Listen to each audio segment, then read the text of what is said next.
Photoshop. Unfortunately, I'm not able to stay long because it is pretty late where I am. So, Damn, what a quitter, dude. Photoshop. Nah, it's all good, dude. Look, man, you know how the Asian families are. They'll kill you if you don't do something right. Oh yeah, you're back home, right? Yeah. Yeah, man. I don't. My parents don't know how late I stay up. So. See, that was the good thing. When I was in LA, they didn't know either. Man, yeah, it's something. I think even like I like go home and visit, like just like normally, and they're like, "Wow, you're still up?" It'd be like 1 or 2 in the morning. Cause I'm actually a pretty late worker, to be honest. Like I do, it's weird. I'll like during the day I'm just like brain dead. At night you just hit this weird inspiration. You just kind of like you kind of just rolling, which is cool. But Okay. Yeah, I don't know why I get that too sometimes. Man. it I have is to sleep. just got to lean Sucks. into it, man. One day, one day I'll be free. Yeah. All right. So let's chat. So welcome to the third session for August, right? This is kind of where I'm at. From like previous weeks, right? What we were doing was basically for the for those joining now or watching this later or whatever. We're taking an old painting that I did and we're just leveling it up. We're increasing the just the quality, right? Because the image that I had, right, it's fine. It's just not great, right? Like there's it's good for a thumbnail. This is kind of where like I would submit for like just mostly proof of concept type things, and then let's say I got the approval, be like, wow, yeah, we love this painting. Can you take it further? Right, that's what we're doing here. This is me taking things further. As you're kind of seeing, we're missing a lot of atmosphere, fog, compositing. We'll get there, right? We're kind of doing this step by step. First step being, cleaning up our silhouettes, making things clear, understandable, giving things form, perspective. Everything generally speaking, kind of like working out in this kind of like more graphic kind of stage. After that, right, using photos or using assets to then create the interior shapes of what we're looking for, right? A lot of it being photo bashing like planes, top planes, side planes, panel, cut lines, various things like that, just to get the detail that we need. A lot of this stuff is going to be kind of like obliterated, right? But the understanding is you're going to be using this to, I guess, hint at some of those details, right? Even though when we do the compositing, like for example, when I see this shot here, you really don't see a lot of this stuff like in the back over here, right? It's just indicated noise and whatever, right? Especially like some of the buildings back there. Really, the only building we're actually going to see, this one, probably that main one, and then maybe that one right there, right? Where we actually see panels and things. But you need to know what's there first, right? It's okay to kind of go a little bit further, and that's why, like, if you actually look at it, some of the ones that are like super close, like for example, this bottom left one here, that's pretty defined, right? It really doesn't need much more past what I have here. We're gonna make it better, this and that, whatever. But, right, it's the cleanest ones are in the foreground kind of area, right? And then as you go back, you can kind of see where I just kind of started just photo bashing things in. I can still clean that up and make it better. But the understanding is I don't really need much past this because we're going to be getting into like, it's going to look like it's going to be just a line. You see what I'm saying? Like it's just going to be like lights. So it's really not a big deal. You want to have a little bit of information to help you design and understand the thing, but you don't need everything, right? So just kind of know that. The more you do though, like the cleaner things get in a stage like this, generally speaking, you're not gonna regret it, right? Yeah, there's gonna be a little bit of like, oh, I probably wasted a little bit of time doing this thing or whatever. But that's better than, when it comes down to the end where you're like, oh, I wish I painted that further, right? That's when you don't want to do it because that's when you're probably running out of time. You're probably on that last day of whenever you need to submit, so on and so forth. You kind of want to put all the workload in the beginning because it's easier to paint things down later than it is to paint things up, right? Because relieving detail is a really simple thing to do, and it generally speaking looks pretty nice when you do it. But adding detail, especially when things are already composited. There's already a bunch of flat layers that you're already kind of messing with and stuff like that. That can be kind of difficult. So just things, right? So today, what we're going to do is we're going to take these interior shapes one notch higher, right? So in this case, I was kind of working on mostly the paneling, right? And I actually pulled up my asset sheet. I think I pulled it up a second ago. But anyway, this is my asset sheet, right? It's literally 2 photos, right? I just used the silhouette of one. I mean, I used the silhouettes from that pack that we had. So, you know, I guess there's that. But the interior shapes were all derived from this one piece that I just cut out, right? Because this panel, you know, like I was talking about, is this panel right there. This is the same panel, right? If I just like rotate that, right? You see that? So it's really just one photo, right? And I'm using all of that to kind of, you know, just give me form. And you know, the reason why I'm okay with that is because, like I said, there's going to be changes. There's going to be painting things down. You're not really going to notice it's all the same photo. And on top of that, there's a consistency between the buildings, right? Which is good. Obviously, I know in real life, right, buildings come from like, you know, different time periods as when they were built. There's some, you know, brand new buildings covered in glass, and then old buildings, you know, made of brick, this and that, you know, different styles and time periods. I understand that. We'll get to that later. But for now, you want an overarching like kind of theme happening. This way the city feels like cohesive, and then you can choose where you want that uniqueness to kind of come in, right? So this week we're going to be covering, let me go back to my schedule real quick and we'll kind of talk about it. Let's see, where's this at? Boom. There's goes. Here you go. All right. So we're doing lighting and effects, right? So lighting and effects can be pretty difficult, right? If you don't know what layers you're using and you don't know how it works, right?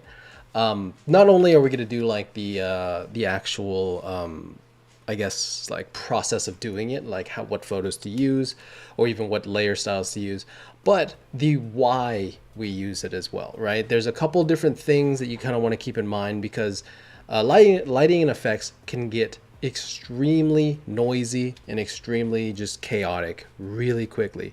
Because it's so easy to use, it's really easy to stamp around. And I kind of want to talk about the way I use it that I find most effective, right? So looking at my image here, right? I have, you know, there's some lights. I kind of kept some of the more important ones, right? Like, for example, this one on the left here, this bottom left one, a little bit of that. These are whatever. You know, I just kind of, they're like just remnants from before, right? And so the reason I kept these is because I just kind of needed, like, I liked the feeling of these sections the most. All the other lights, it was whatever. But it was like the graphic shape that this thing creates, the backlighting of this other ship that we're going to have to create, right? And then, you know, some of the attention and stuff from like this one. I just like the way that design turned out. To be honest, I probably could have gotten rid of that too, but it's whatever. So there needs to be a logic, right? The first thing that we're going to do, right, is we're going to establish the logic first. You know, when you start your image, when you're doing work of any kind, right, understand what it is that you're trying to convey here. You can't just put lights down and be like, oh yeah, it's lights, right? Because the tendency would be to put it on every single building, on every single spot. And you just don't want to do that because it's just going to get noisy, right? You ever get that, if you ever get that comment of like, oh, hey, my image looks really noisy. There's too much detail happening, this and that, right? That's usually what the problem is. That's usually kind of one of the main culprits as to why your images aren't imaging correctly, right? So how do we fix that? And so what I want to do here is I want to use my lighting as a guiding element, right? Just like how we talked about with like the clouds, for example, right? We have cloud shapes kind of like this, pointing this way. We have vertical lines from buildings kind of pointing up. Even these, right, are pointing up at our ship. This one is a more horizontal kind of building design, on top of the fact that there's a slope right there which pushes us in. This line right here kind of pushes us down. There's a lot of like the down and then over, right? So there's a lot of various kind of things in the scene that I'm using to help guide our eye, right? So we're going to do the exact same thing with light, but now we get to do it in a slightly different way, right? Because when we add clouds and stuff, there is a logic associated with it, right? There's physics, there's, obviously there's a lot that you can push with it. It's not really that big a deal. But there is, there's a physicality that needs to happen. There's layering and stuff like that, right? With lighting, it's a little bit easier to kind of just get away with creating a certain amount of, I don't want to say like randomness, but it just like you can kind of get away with a lot more just because like, oh, I just put a light there. You can just add lights in a building. You can do a thing, it's really not a big deal. So what I want to do is figure out what that is. In this case, right, just like how I have with the clouds and the buildings and stuff, all kind of leading in that same direction, what I want to do is create a gesture, not just within one building, but between all of the buildings to kind of highlight what I need to see, right? So what I want to do is create a fake kind of gesture line, right? That goes right across this kind of, it's not where the horizon line is, but it's like, just the horizontal kind of approach with lighting, right? That way, when you follow this, just imagine if you had a bunch of dots, right? Like it's basically just breadcrumbs essentially. And so when you look at this one, right, you're gonna look there, and it's gonna be, oh, what's that? What's that? What's that? What's that? And then boom, right, your ship. Same thing on this side, right? And then you want to do a little bit of that here, and you want to do a little bit of that there, right? And all we're doing is say, look at this ship. That's all we want to do, and we're using lights to kind of guide that path. Obviously, these lights, they're going to have to bounce between certain buildings. There's going to have to be emphasis on others, so on and so forth. But understand that the logic here is not to just add windows to a building and add lights. It's where do I need my information? Where do I need my detail? How do I guide the eye, right? Every element in the scene needs to kind of do that. And with your lighting, it can be a little more abstract. They might not see it immediately, but it is something that you want to do, right? So let's do it. I have one other photo here. Let's see, where's my Finder thing? Boom. Sorry, my cat's taking a dump right now. If you can hear a litter box in the background, that's exactly what that is. Boom. Where's my live stream demos? Oh, here it is. Reference. All right. So I have a photo here, and I'm just going to use that one, right? It's just a photo of a city. You really, to be honest, it could be almost any photo of a city, right? Like it goes in, city lights. You can do a lot with this, right? I don't want to say any one of these, but a lot of these can work, especially like overhead city shots like this. What we're looking for when we do images like this, right, is we just need dots. We're not using this as a full cutout. We just need a certain scale of detail. Because even though I don't know how big this city, I don't know how big this building is, right? They could be huge mega structures. They could be just the size of an office building. Who knows, right? But when we see lights, it gives us scale, right? Because what you don't want to do, right, is have a building, let's say like, you don't want to use lights from like a building like this, right? Let me find a nighttime version of something similar. Let's see. Like I wouldn't want to use these lights, right? Because, it's too big. The windows are, like scaled to someone human size standing in the street. So when I use like, like photos of lights and things, right, it's gonna feel weird. We don't know why, right? But you're gonna feel it because, all the problems that we have in art, because we're people, we see this day in and day out. Every night, most of the time, people see some sort of light source in the distance. And so your eyes are already calibrated to understand, like, you don't know how big that building is, but you can kind of tell, right? You can ballpark it pretty easily. And if we don't keep that into account when we're doing our light shapes, it's going to feel weird. And you don't really want to do that, right? It's going to mess with scale. It's going to have that problem of like, oh, it feels kind of off. I don't know why, but it is, right? Very similar to like when you're doing figure drawing, right? The nose is like 2 degrees off. You just have a creature all of a sudden, right? It's not really a person anymore. And if you don't know the proportions, if you don't know how to correct that, it can be very hard to identify those things, right? So let's grab some photos. Boom. Let's do this one. Let's do my reference. Do I have city lights? I do have city lights. So I took some photos a little while back. This is on a garage in Hollywood. I was actually teaching at Noman at the time, and I just like, oh yeah, we're just on a garage. So I'm gonna try and use some of these for one because they're my photos, right? Just because my photos be better, right? But it kind of gives me a couple different scales too, and especially because the range that we're kind of at, right? Like obviously the buildings here are smaller. I get that. But it feels as if we're kind of standing on the roof of another building, right? Like just the look of it, like you're in a similar position, so to speak. So, right, I want to use a photo that's roughly in the same position because there's lights like this right here, like this, whatever's on top of this building right there. There's lights like that are really cool because they really give you I guess some sort of scale. You can actually physically see that.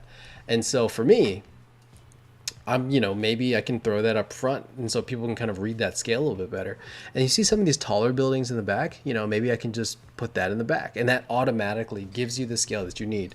Even though these lights aren't the same size, right? Window lights compared to like this building light or like some of these street lights back here, even though they're not like the lamp might not physically be the same, right? They're roughly approximately the same, right? And that gives us a good scale cue to go back on.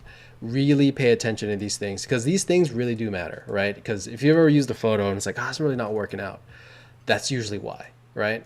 And a lot of these things like, sorry, I'm just like, that's kind of cool, like just the way that light is hitting that kind of, that wall right there and that red exit sign, like that's so sick. You can't even see it's an exit sign, but we know it is.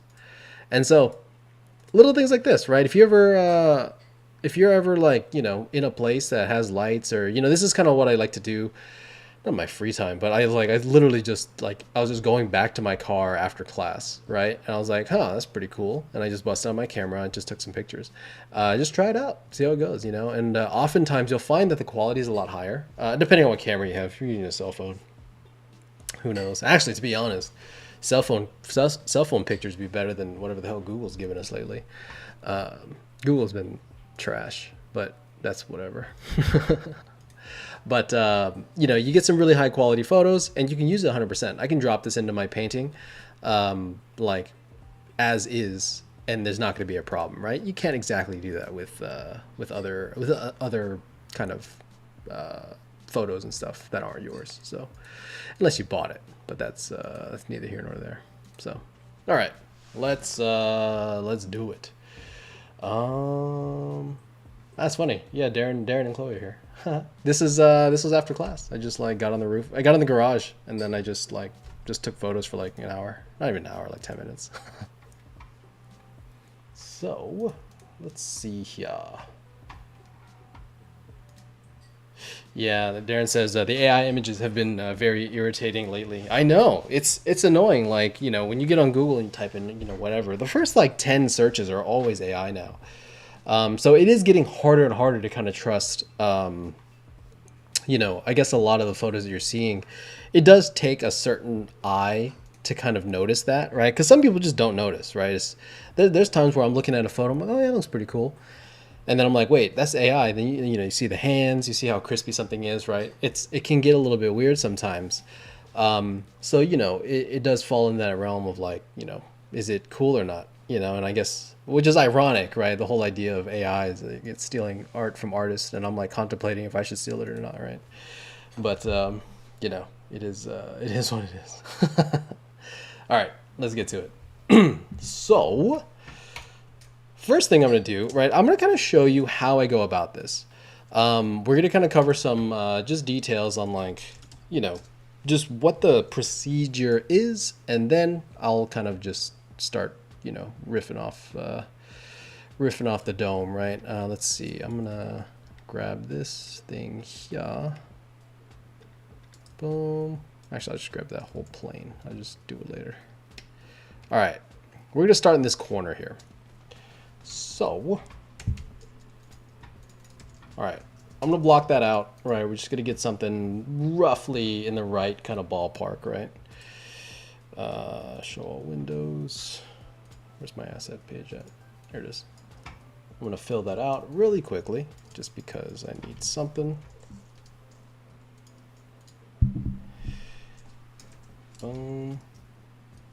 I just need a texture. I'm not really worried about like trying to make that look solid, right? We just need something so it's not just like a black wall. It just needs to feel like the dark side of a building, essentially, right? Okay. So, I have the thing. Boom. I'm gonna cut out this. I like this gesture a lot, like this like diagonal cut. I know it's not hard, but I want to maintain that exact position just because I want to make sure that I kind of nail the same kind of like shape that I made for the concept, right? A big thing that happens a lot is you want to really be aware of like what thing is kind of holding up like certain ideas, right? So like, you know, when you do a painting and it's like, wow, this looks pretty cool, and then, you know, they tell you to go finish it or whatever, right? And then you start changing things. You're like, it's kind of missing whatever, right? It's always missing something that like probably should have been kept. You know what I'm saying? Like it's always like it's not exactly the same anymore. There's a gesture about it that's kind of missing, right? And so whenever I'm changing things like this, I do want to be cognizant of that, right? Because I think for me that's a big part of this painting. That kind of like whatever shapes that are going on there, that's really what I want to hold on to. So when you are taking a painting from, you know, rough to finish, you want to maintain at least some of those core ideas. It doesn't need to be the whole thing, but there's some parts where it's like that's particularly bright, and we're all like, generally speaking, you're kind of looking at it, to be honest. So you really want to make sure that, you know, you kind of at least get something roughly close, right? So that's what I'm going to do here. All right, so I have my shape cut out. What I'm going to do is very simple. I'm going to take this light. I'm going to take, let me find a good one. I need more like a consistent building shape. And sometimes your photos won't do it, right? For example, like I'm looking for photos here, and like there's a lot of it's a we're on a like a 3/4 view, right? So you're getting a lot of like diagonal lines. I need something a little flatter, right? So I'm looking for something that's a little bit closer to that. I have it in my other reference folder, reference image, but I want to use something here first. I guess it doesn't really matter. Maybe it does, maybe it doesn't. I should take some flat photos. See, now you know. Now you know. Not a big deal though. There's always a way around it. That's a good one. All right, cool. I'm gonna drop this in. Okay. So the thing to understand about this, right? I'm using a photo, and it's pretty dark, right? And what you want to do is you want to go to your layer styles here and click screen, right? What that's going to do is get rid of the blacks, or anything that's black is going to basically turn transparent. Any value above that from like 1 to 100 essentially is just going to lighten up the image. So what I want to do is I'm going to put this where I want to put it, and then you know, levels it out, right? So I'm going to, you know, I have the layer here, Command L, or click the levels layers things, right? And I'm just going to darken it until whatever I don't need disappears. You see how you can see some of those building walls and various, it's like a ghosted image. I can do it until I get rid of those things, and now all I get is like those light shapes. Obviously it's not all going to disappear. You don't want to go too far because you're losing detail at that point, but I want to go just enough to where, you know, I don't really get a lot of the building walls, just the ones that could, like some of that bottom left one right there, I can probably ignore that, but like some of these shapes, those are pretty good, right? So what I'm going to do, clip this in to that shape that I just made, and then boom, there you go, right? You start having light shapes. You can scale it up, scale it down. Like I was saying, this building is a little flat, so I'm not gonna use it this way. I just want to show you how I would use it, right? And so I'm gonna use it for like this top section here, right? So let's grab this. I'm gonna kind of get rid of this highlight right here and just redo it. This one right there. Wait, there it is.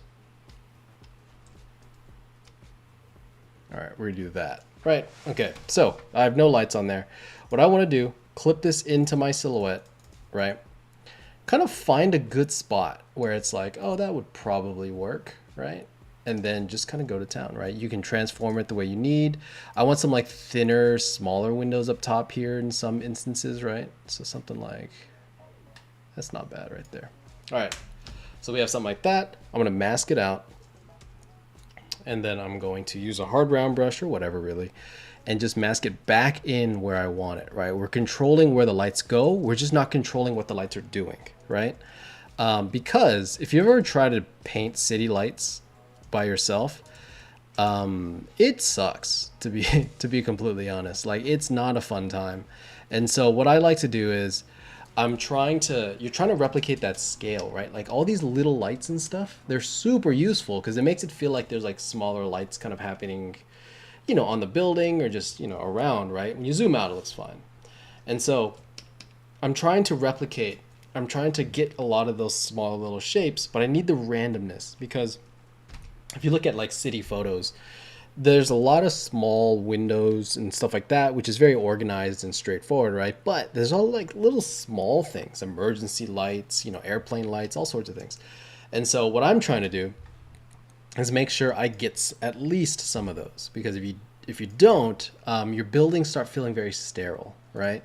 If you ever try to just paint windows by yourself, it is not a good time, right? Like it's just a lot of like, you're just doing, a lot of squares, and it just doesn't look good, right? So by kind of getting that randomness in there, right? Same reason why we did the scale the way we did when we used the ship design to kind of, or not sorry the ship design, the silhouettes of those the carrier plus all those like small like rooftop shapes. We want that because we need that randomness. So let's see. So I'm gonna kind of keep going here, right? And but this is basically it. It's pretty easy, right? A lot of it, it's a pretty simple process. You're just putting things on screen, and then you're just kind of deciding where things go, right? We've decided that we're gonna have a gesture kind of heading from right to left. Did I put it here? No, I might have deleted it. We have a gesture going from right to left, going through this, and then we're gonna have some gestures kind of going down, right? And then I'm just planning out where it needs to go, and then that's the technique, right? So we put it on screen, and then we go from there. Something that I do want to kind of show, I guess, when you use your effects, let me do something like, I'm just going to use an airbrush, right? Let's do something like this. So when you're adding like glows, let's do it on this thruster right here, right? When you're doing this, right? When you need to add like some sort of like bloom or color effect, right? What you want to do is you want to add things on black, right? So what that means is you want to fill a layer with black, or not pink, black, boom. Set that on screen. Sorry, not screen, color dodge. So that black layer is on color dodge. So with screen and color dodge, black disappears, right? The black is just the lack of any luminance or any color, right? And then the reason I did this pink on the separate layers, because now if you clip it in, it turns that hot pink or that pink color into a dodge effect, right? Even though the layer itself is normal, I still have full control over like how bright or how dark that thing is, right? If I want it lighter or darker, right? You can kind of control that, but the fall off looks better, right? So this is what happens. If you have a flat layer, right, like just not a flat layer, sorry, a transparent layer with pink on it, it doesn't work as well, because what happens is all the pixels that are outside of the core, right? So for example, let me do this in green so you can see it. Boom, boom, paintbrush, great. All right, so the center here, right, has full transparent pixels. That's fine, right? You know, it's okay that those pixels are there, right? It's just like it's full transparency, but as you kind of feather out, right? Because this obviously this is an airbrush that we talked about. There's a transparency that's happening on these edge pixels, right? It's more transparent than the ones in the middle, right? And that's how airbrush works. And so when you set that on color dodge, it's not going to look as good as if when you put it on black, because now when I put black behind the transparency, it turns this into an actual color. It's not, because this right now, this is the same color, but like the opacity is down, versus this is actually a transition of a different color. It's officially darker. It's not the same color anymore. So that fall off looks a lot better, right? So if I do that, I'm going to clip that in, go to color dodge, boom, right? It behaves a little bit better, right? Most every time you do an effect, right? The photos already do it for you whenever you're using the levels, right? Whenever I had that building thing and I levels it out, it was already on black, right? It was already on a full transparent background. If you ever use effects on your own, you create your own effect, right? Make sure that you're doing this on black. It looks a lot better, generally speaking. So try it out, see how it goes. But yeah, it's a useful trick that we picked up in school. I mean, we didn't invent this. We just heard it from other people. So it does help your effects look a lot nicer. And the cool thing is it gives you freedom, right? Because now I can kind of adjust that however I want. I can adjust the opacity. I can change the color and hue without having to change any other factors, right? Because if I merge that in, let's say like if I, let's do this, hold up. Let's turn that full opacity. Let's say I merged it down. I'm like, oh, cool, I want that a little bit darker. Cool, I got the intensity I wanted. And then I'm like, oh, well, actually, I want that a little bit brighter. If you brighten that, right, you get this weird effect where everything will brighten because it's all flat, right? So just keep that in mind. You know, we'll get into more of that in a second with some more like custom designs and stuff in a second. But for now, that's the technique. And we're just going to do that, rinse and repeat a million times. And hopefully by the end of this, the image will actually start looking like less of a desolate place and more of like a cool city. So, all right, let's do this. Let's see here. Boom. All right, so I'm just gonna start using photos. You know, I have that city image, right? I have my lights and stuff. I'll use that more in a second. I want to get some of these base buildings down first, and then we'll get into all that stuff, right? So let's see. I think this one's fine. I'll throw that in. Cool. Where's my layer at? Oh, if there's any questions, now would be the time. We just be chilling right now. So clip that in. Let's go. And like. I don't have a question. Yo, what's up? I just wanted to say hi. It's been a while. Yeah, it's been a second. How's everything been? Good? Yeah, for the most part, yeah. Nice. Are you still working at that place right now? No. The mobile game studio? Yeah. I am not. Ah, gotcha. Let's see. Boom. Oops. Are you working on portfolio stuff right now? I need to be, but I haven't been. Yeah. So. Gotcha. I am illustrating a book right now, though, for someone. Oh, sick. Just like a children's book thing. Yeah. No, that's dope. I guess. How do you like it? What's the how's that been for you? I genuinely enjoy doing illustrations like this. Like if I could make even just this like a full-time job, Yeah. I would. But this will like end eventually. They're being very generous with me for sure. And then I've also done like even smaller things that I would never show, but just like my sister and like some of her friends, like they all like stream. So I've been doing like little small like emotes for them. I just started doing that. Um, but I really want to get back to working on my portfolio so that I can kind of go for more, I guess, of the jobs that I would want to get. And then I'm just working like a retail job right now to Mhm. actually stay afloat. Yeah.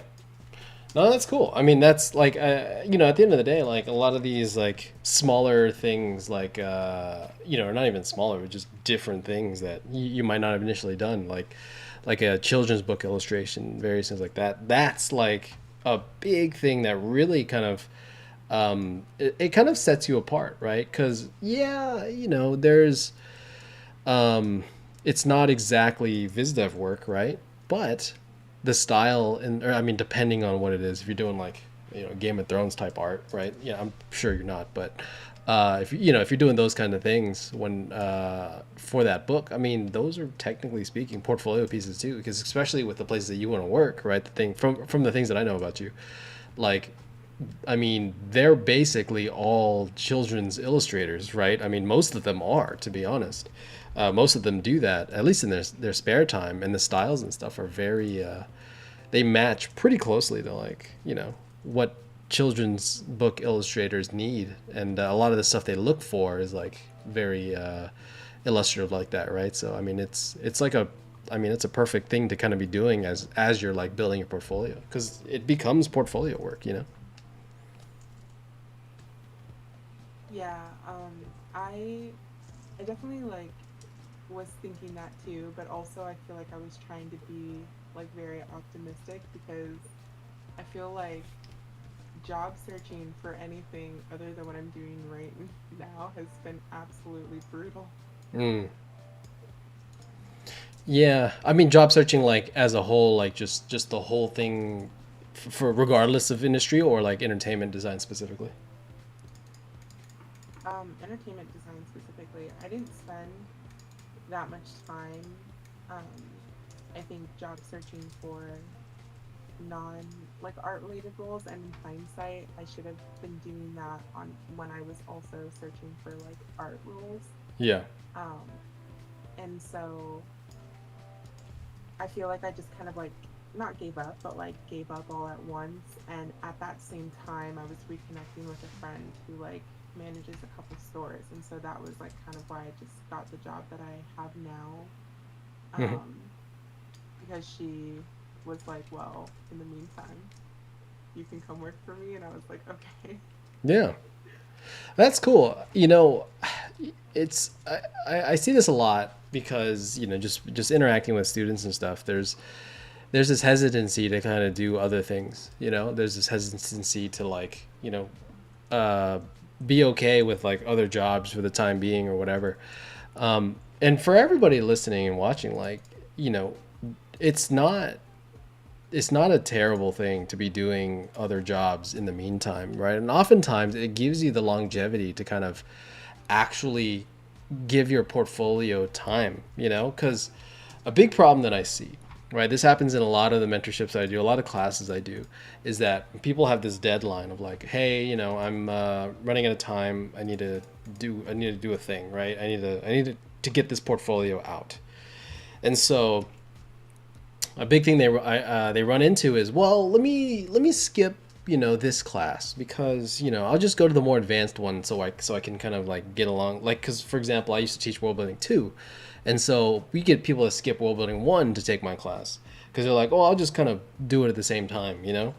And you need those classes, you need that time to kind of really set in and allow you to really like learn what those things are, right? Like learn like perspective, learn the general understanding of what environment designers do. And when you don't have a job, it's very tempting to want to skip that because it's like, well, it's just perspective, I'll just do whatever. But it's something else. There's always very I don't know anybody that I feel is like was good enough to skip it. Was like, oh, you'd probably be fine if you did skip it. Like most of the time, it's you should probably do it, even if it's a little bit of review, because there's some perspective people. Some people kind of already know some of those things, but you're missing like the kind of rest of the package essentially. And so the reason I bring this up with like job stuff is because when you have a job of any sort, right? It doesn't even have to be entertainment design, but a lot of people will, you kind of have more time, right? Now your deadline, is not comfortable, right? And I understand that, right? Oftentimes, like retail jobs and restaurant jobs, various things like that, they don't pay the highest in the world. But oftentimes it gives you just enough to continue, right?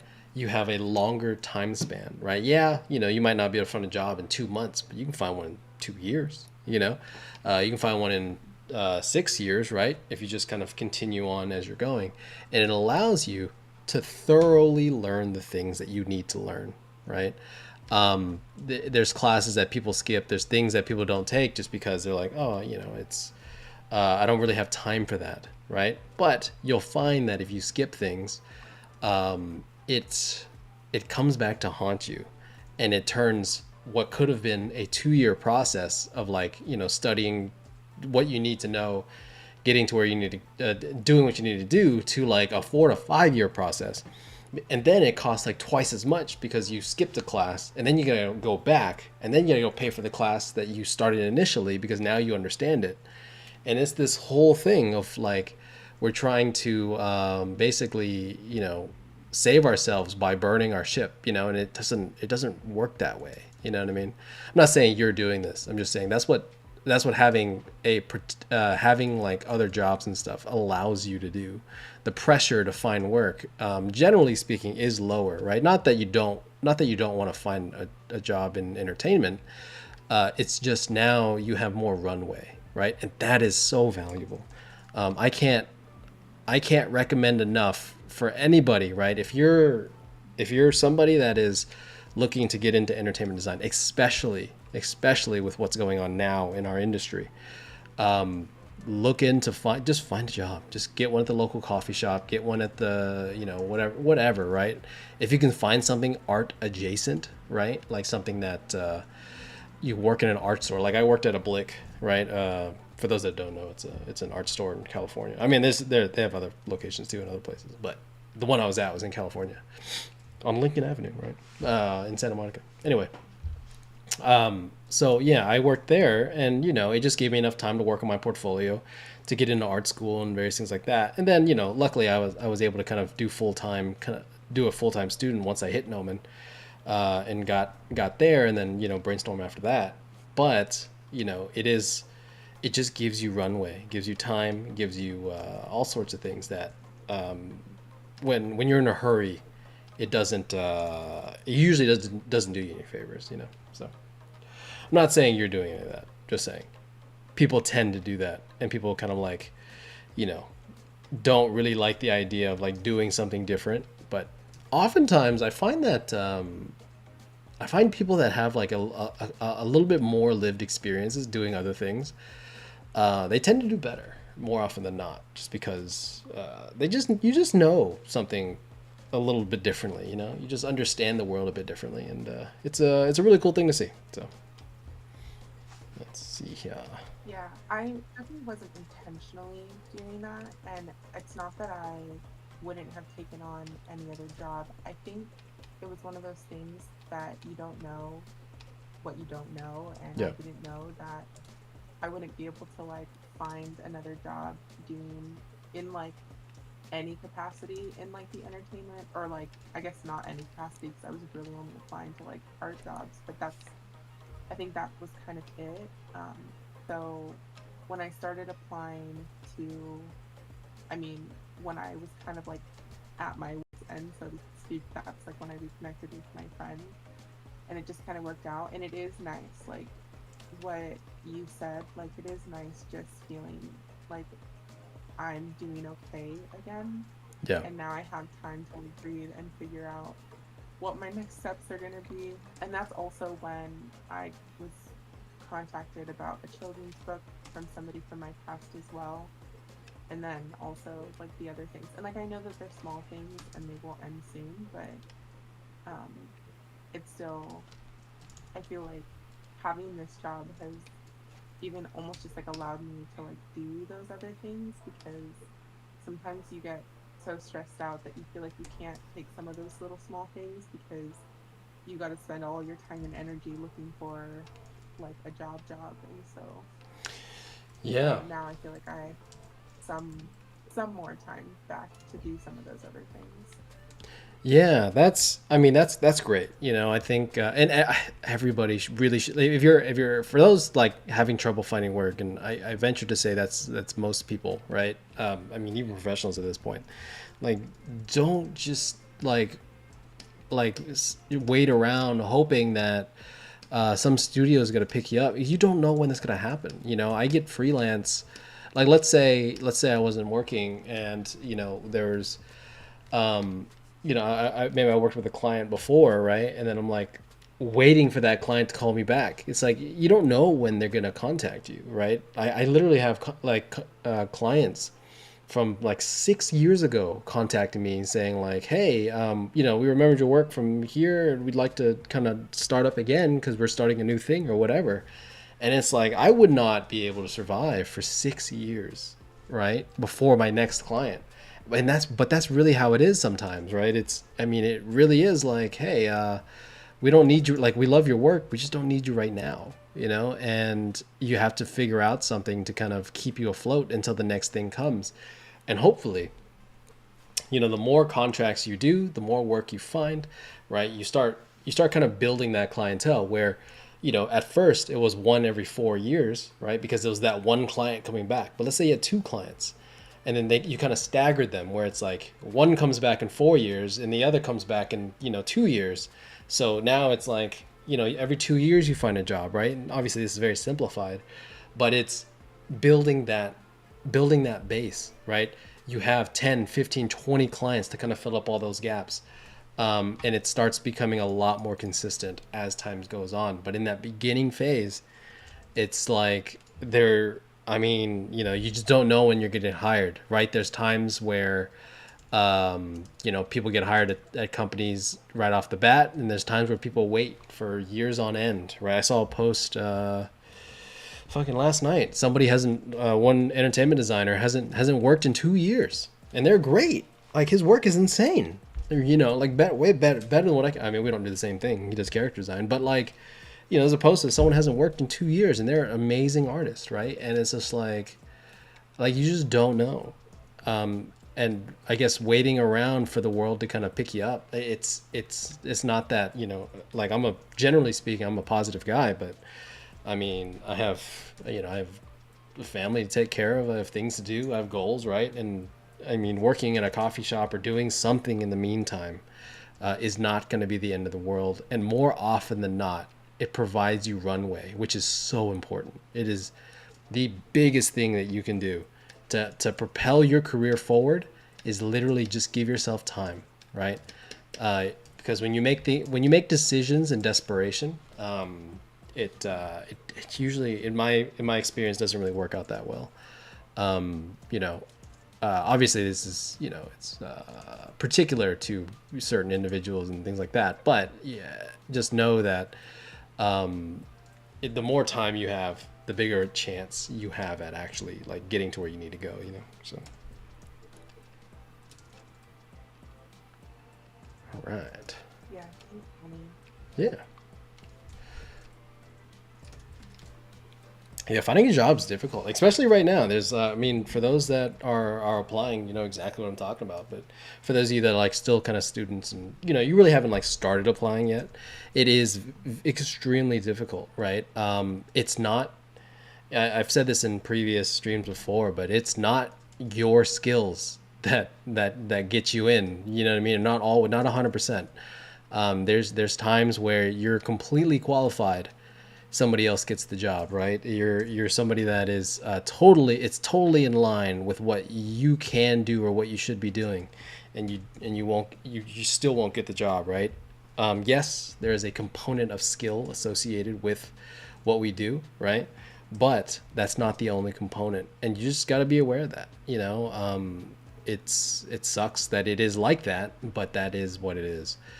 So whatever you can do to kind of give yourself runway. In the worst case scenario, right? You get a job at someplace doing whatever, and then someone picks you up like a week later, just quit that other job, right? It's not a big deal. It's like, what are they, you know what I mean? Like, what are you going to do? Just stay there? No, you're going to go take that job at wherever, because that's most likely the goal, right? It's like if you worked in retail or something, and then Disney hits you up, you're like, what are you going to do? Say, sorry, Sears I just got picked up at Sears. You know what I mean? It's like, no, you're just going to quit and go, it's like, it's not a big deal.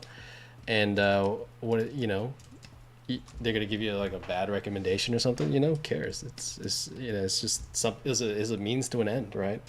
If they can't offer you a better thing, then I mean, it is what it is. So it's I think being just flexible, right? It's funny too. Like I find myself, like, especially like at the I don't want to say at the age that I'm getting now, because that makes me sound ancient, but like at this point in my life, I'm like constantly thinking, what's the worst that could happen? You know what I mean? Like, what's the worst that's gonna happen? And you think about it, like, I guess it wasn't that bad, and that's it. Like, it's so simple. It's, I don't know, it's crazy. Like, I guess the decisions you'll make when you realize that nothing bad can actually happen. Like, it's you're just like, who cares? It's not really that big a deal. As long as you're prepared, as long as you have people supporting you and, doing whatever, you're probably going to be fine more often than not.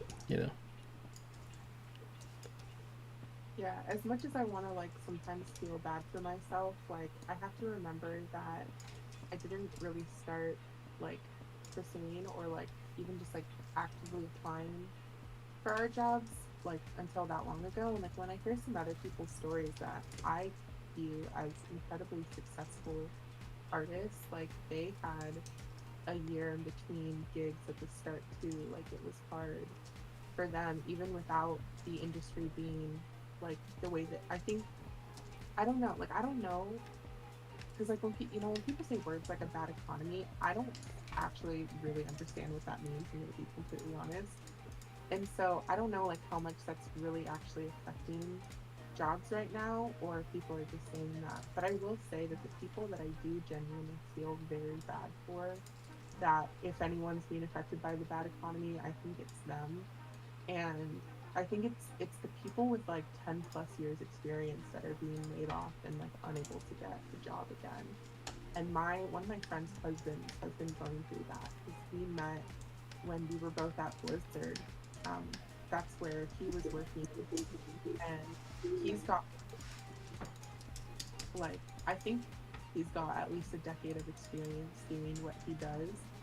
And he got laid off. It took him a year to get a job, and then he was working there for like 3 months and got laid off again. And I know this through his wife. Like, her and I chat all the time, but like, that's crazy to me, and I just feel so bad. They have 2 kids, like. Yeah, I mean, that's the thing too. Because that happens, right? I think there's this, I don't know, this comfortableness that industry artists get, right? Like, I've been at this place for 10 years. I've been at, doing this thing for whatever, right? There's a lot of that. And in my opinion, that is one of the worst things that you can possibly do, right? Like, because I guess your duration at a place doesn't guarantee employment. That's no matter what, whatever studio is hiring you, right? You just have to remember they can let you go whenever they feel like it, right? We've been seeing that recently, right? I have friends that were let go from Riot that had been there for like 8 or 9 years, right? Yeah, it's a good 8 or 9 years. And then, they're having trouble finding work now because it's a different industry. 9 years, just 9 years later, not to mention people that have been doing something for like 20, right? Like, if you worked from, like, whenever I started working back in 2016 is when I officially like got my first gig. I was like official bigger gig, right? Like, I was doing smaller things before that, but those don't count. If you started working then, and then if I got my portfolio then and then applied now, it's not even fucking close. Like, it's just not the same place. The technologies have changed. There's all sorts of new emphasis on certain things, right? Like for example, whenever I started, The Last of Us had come out, within a couple years, right? So basically, everybody was trying to remake that game, right? So photo bashing was huge, right? 3D was starting to pop off, right? But we didn't have Blender wasn't used at all. It was kind of like the jokey kind of like the way people see like SketchUp, right? It's kind of how we saw Blender back then, and no one cared because it was Modo, it was Cinema 4G, and then it was something else, and then like whatever render engine you were using, right? It was a lot of that, and and even then, it was like you were a very particular artist if you had those skills. Most of us just photo bashed. And then fast forward, what is it? 8 years later, right? Um, I mean, it's totally different now, right? Blender is officially like the concept artist's like thing. Oh, holy crap! Sorry, my cat's doing things. All right. Blender is the official program endorsed by every concept artist, right? Mostly because it's free, but other reasons too. And the things that people look for in portfolios, in animation to whatever, it's all different, all of it, and just because you had a job for the last 20 years in a place doing something, it doesn't mean that you're gonna have one exiting that, right? It just doesn't work that way anymore, and because I know plenty of people like that. And, they'll get comfortable being at a place, and then they'll just kind of cruise, right? And the worst thing that you can do in this industry is just start cruising, because there's so many people. There's so many people that want jobs and things, that they'll learn whatever it takes, whatever new program it is to get to where they need to go, right? I mean, whether we like it or not, that's what it is, right? That's my job is constantly being I don't want to say threatened, but just the idea that some other student, right, has the more updated technology, has these things or whatever, right? I'm always constantly having to learn new things. Obviously, there's an emphasis that I have on not relying on those, right? And that's a different topic. But to say that it's completely irrelevant, it's not 100% true, right? But it's not going to be the thing that like that takes my job, essentially, right? Just know that. But it is something that you have to be aware of, right? Studios more and more are wanting these higher end programs, because people are getting really good results out of it, right? Things that we couldn't even dream of doing, 5 or 6 years ago. Concept artists can do that now, and I mean, it is what it is. So you have to be updating. You can't get comfortable, and you always got to be doing something. I've said this before to students, where it's like, your first year, 3 years of working, right? Like, it's keep your foot on the gas, because you're barely in, like you just started, and it's so easy to like find somebody, a student that's like roughly equivalent to the same level you are. It really is like that easy. So keep your foot on the gas, keep getting better. But even if you're working for like a decade at this point, you still have to at least try. You can't, just your name alone is not enough to keep you I guess employed. It just doesn't work that way. This is a skill based profession. If you're not skilled compared to the person next to you, you're not going to be able to bring in whatever it is that they need, right? It's because why would they hire you when they can hire somebody that can do 5 times the amount of work in half the amount of time? That we can argue about whether that's like good or bad, right? Whether that's right or wrong. But that's what it is right now, right? Why would we hire somebody that can't do most of what this other junior artist is now capable of doing, right? It's a very demanding industry to be in. It's not something that's really that easy to just jump in and be like, oh, cool, I'll just cruise, you know, because there's so many. Even like it's funny because as a teacher, like I see what the kind of leading edge of what the students are kind of doing, right? Because you know, I interact with a lot of students where you know, I'll see somebody, I'll see like a bunch of like some of the higher end students, people at the kind of top tier of what that is.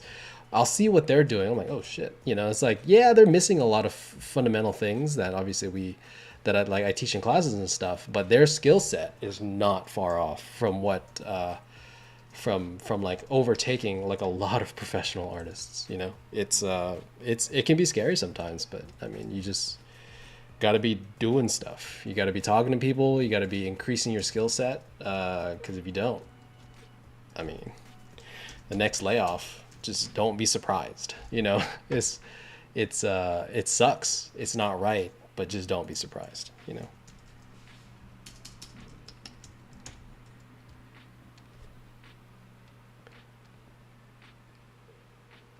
Let's see. So I'm kind of working on this building right now, right? It's getting to a cool point. And what I like about this process is that, you know, from what I had, can I pull up what I had? I think I can. From the building that I had from previous week, boom. Let's drop that in there. Why is it not centered? Something like that. All right. So for previous week, right, and we're just kind of like just making it better, right? Yeah, there's some things I want to increase. I toned down some of the lights because right now it's like just a wall of lights. Like every single room is on essentially, right? And what I want to do is like just kind of have like some rooms kind of on, some off, you know, just making it look a little more natural. Cleaning up design, you know, cleaning up some of the shapes, getting like a better side plane there, just getting that form better. Obviously, it's the same kind of general idea. It's just been improved, right? And that's all we're looking for. Taking things that we know, taking like, you know, shapes and stuff from the silhouette, using those interior shapes, and then putting in the lights. Now we officially have basically a done building, right? There's some things I want to do to it in a second, but overall, it's pretty close. And so when I kind of move on to the other stuff, what I want to do now, right, is start thinking about that gesture line. Like I talked about, we're going to push things this way. We're going to push things this way. We're going to push things down, push things up, right? I want everybody to look here. So how do I do that? First step being, right, continuing on with that left building. I'm going to start moving probably to the right. Actually, no, I'll probably handle these foreground buildings first, just so we have a little more detail there. And then we'll get into some of those buildings in the back afterwards. And hopefully we have a gesture that kind of pushes this way, right? And I'll show you how I do that and, you know, what I do as I go, but that's kind of what I'm doing. So, Wind Boy says hi. Hi, Wind Boy. How's it going?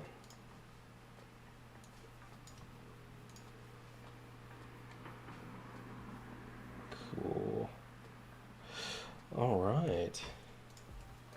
Julie says, Kenny, motivational podcast. I don't know. Is it motivational? Like, talk a lot of shit up here. It's, I don't know. It's, I think like there's a, I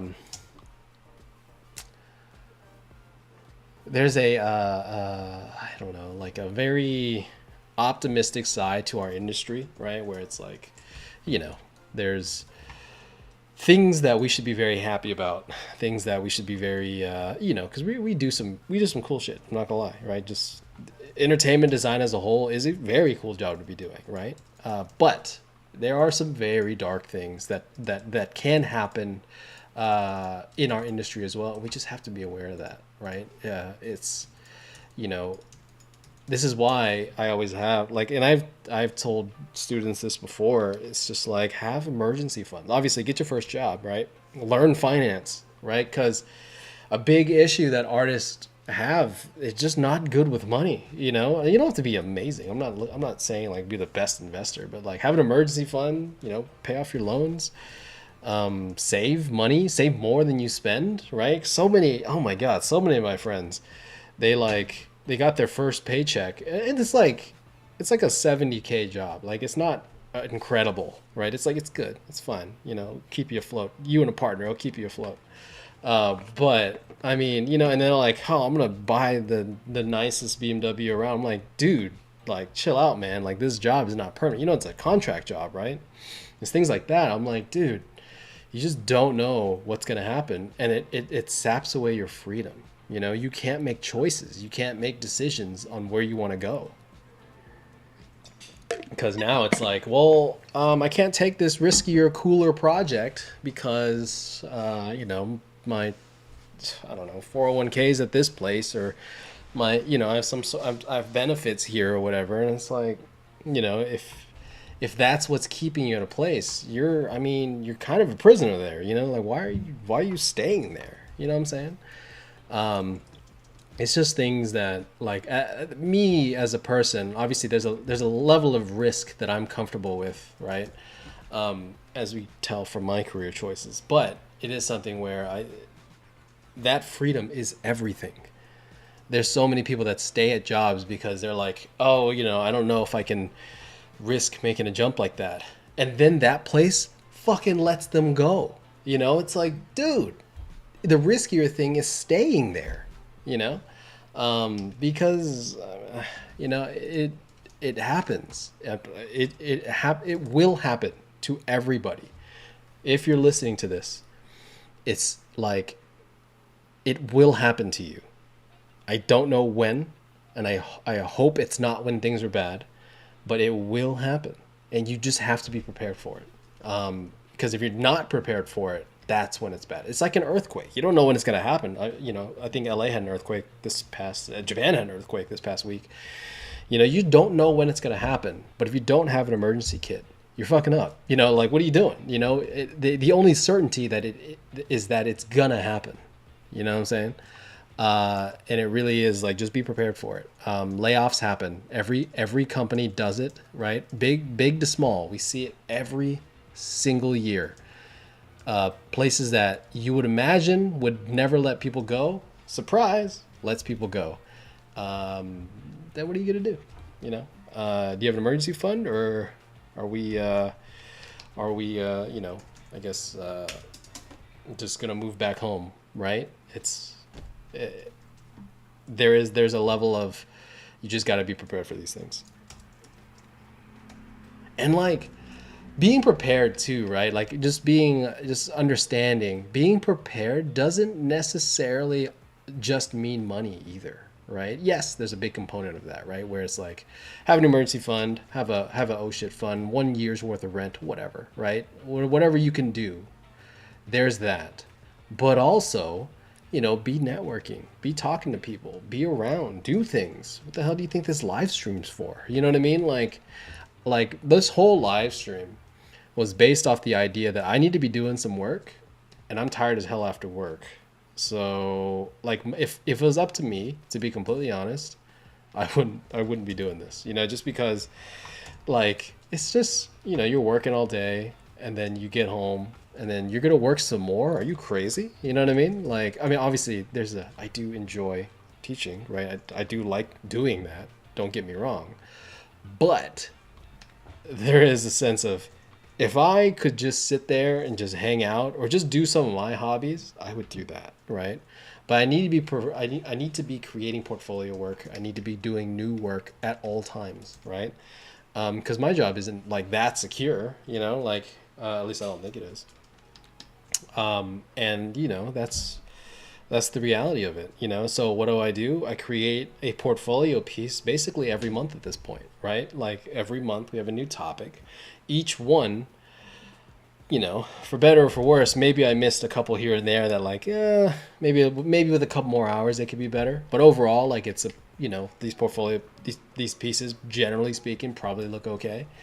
You know, every month I'm pumping out something that I can be proud to show a client, you know? And another side effect of that is you get to see me do it, you know? Yeah, there's a bit of like, you know, I do skip some things sometimes because just timing. I can't show you the whole painting process.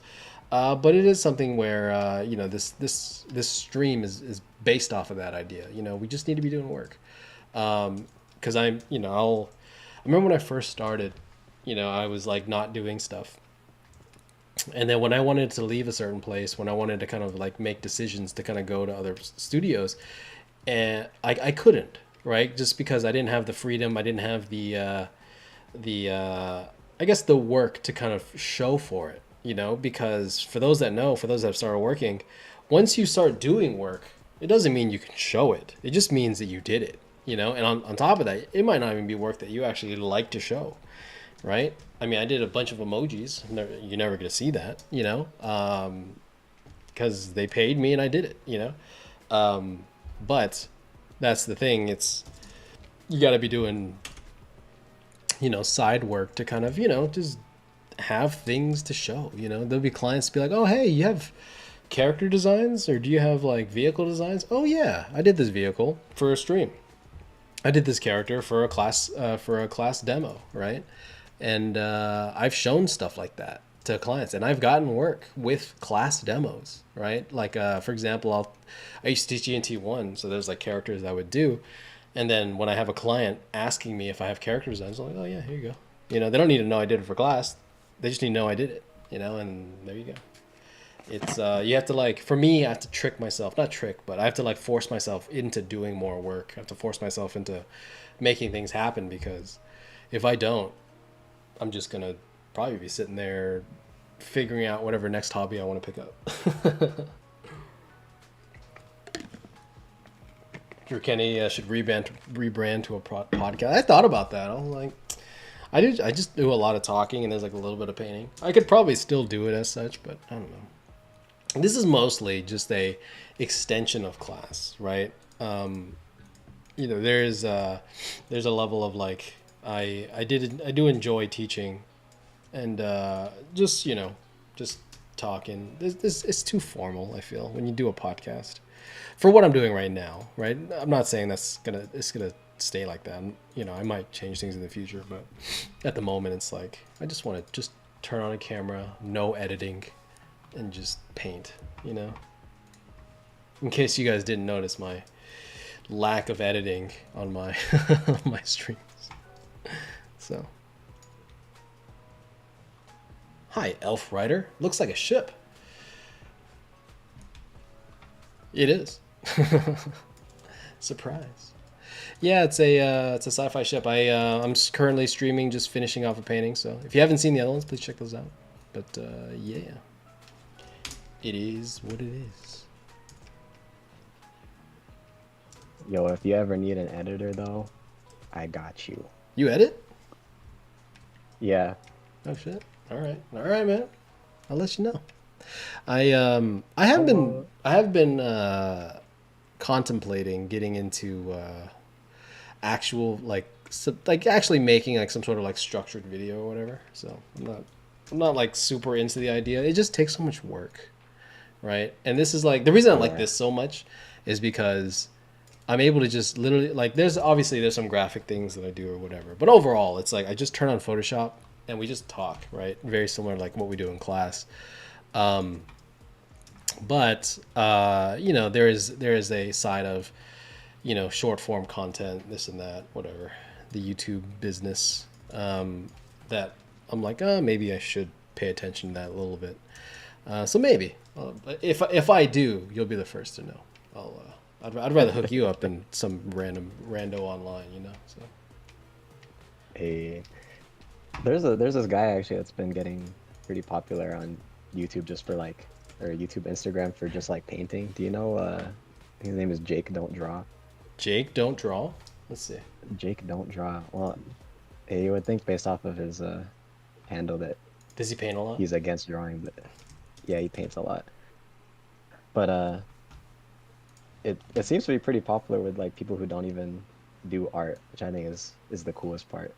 I was watching some of his stuff and I was like, oh man, this is like nice. The stuff that's kind of. Are these his paintings or are these like references? I think he mostly does like studies and stuff like that. Studies, gotcha. Talks about like the theory of it, I think. It's very interesting. This is demo. But I have friends who like aren't painters. Jake Don't like, Draw. Are getting into his work. For a guy that doesn't draw, he draws pretty well. Cool. It's a little suspicious if you ask me. Follow. Nice, Jake. Cool, man. Yeah, I mean, there's a lot of stuff like that that, like, you know, I could definitely, definitely probably should, but I have, it's weird, dude. I have such a resistance to a lot of the, not that I'm not talking about Jake or anything, just in general. Just like the more trendier YouTubey things that I've been seeing, especially from like the art community stuff. It's so like, because I feel like I'll see a lot of things where it's like, oh, this 5 secrets to, you know, better concept art, you know, and I'm like, is I don't know, man. Or the YouTuber like O face. I'm like, you know, I don't want to have anything to do with that. You know, just it's just so tacky. It's so played out, and at worst, it's dishonest. You know, it's just like half the shit is like, it's just like so like I don't know. It's hard to explain, but you know what I'm talking about. It's just not. It just doesn't feel very honest to me. And it's when it starts getting to that point of like we're doing things for clicks because the algorithm, like if you ever hear me say because the algorithm wants it, you know, we're this stream is doomed. You know, it's just like, no, man, we're doing this because it actually helps, because it's actually fucking real, because it's actually what we do at work. Like everything for everybody that doesn't know, this is exactly what I do at work.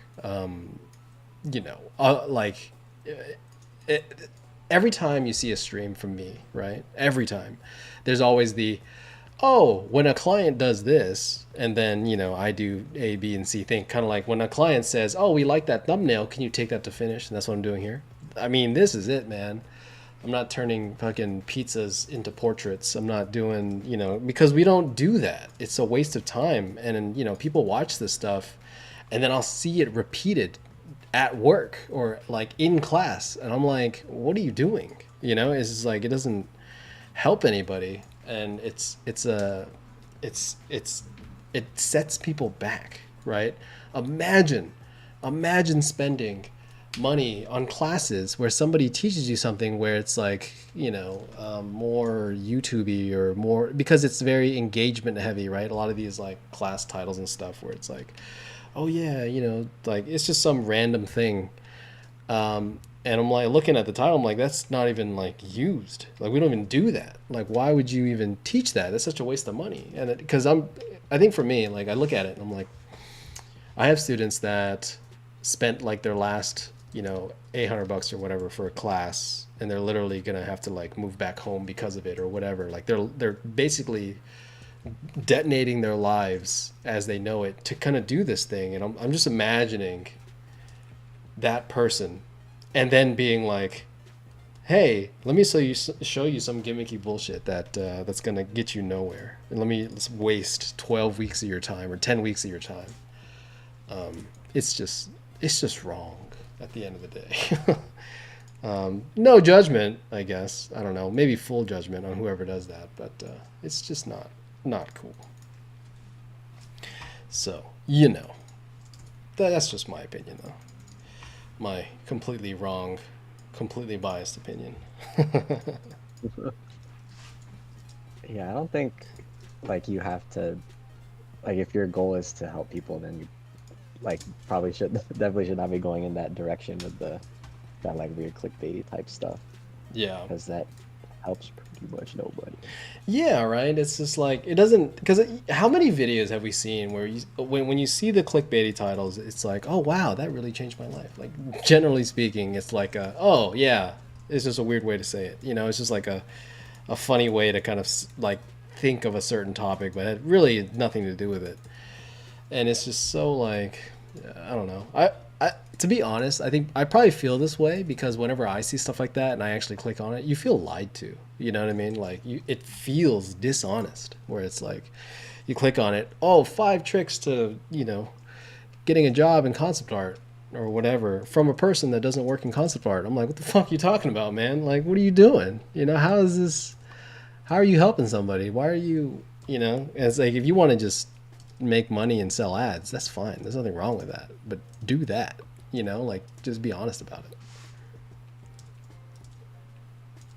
But you know, It's Okay. whatever. Yo, May what's up? I have a slightly spicy question? Hook it up. What's up? Um, so I guess did your salary change? Because I guess you're not part of the animation guild anymore since you're in Japan. Because I think that's only LA, right? Mm-hmm. Yes, yes. Yeah. So did they change how much they paid you? Because you're someone who's a little bit more senior level, but like I know it's like if you just live outside LA and you're not part of this union, then you get paid like a lot less in some cases. But I assume you're on Blue Eye Samurai now, so like, did it change at all for you? It didn't. If anything, I'm getting more.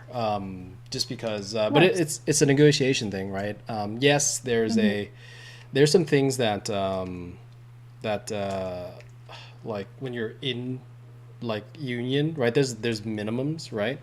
But I mean, it really only helps if you don't have that negotiating power behind you, right? It's Mm-hmm. if I was working with a client for the first time, I mean, oh, okay. Let me. If I was doing a viz dev job at all for the first time, right? That's when it matters the most because for one, you don't. Generally speaking, a lot of viz dev artists, a lot of people in their first jobs don't know exactly what it makes.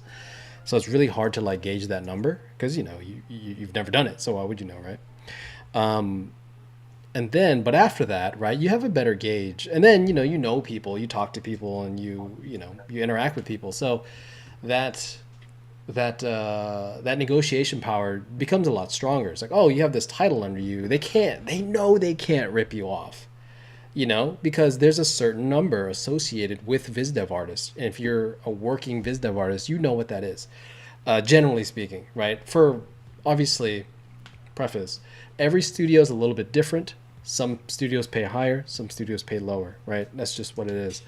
But you can't lowball somebody by like 100%. Like you can't cut it in half, thinking that you're going to get away with that as a place that hires people. And generally speaking, they won't do that. They might kind of drop you 10% ish, right? Here and there, because for one, that's just bad PR on their side, right?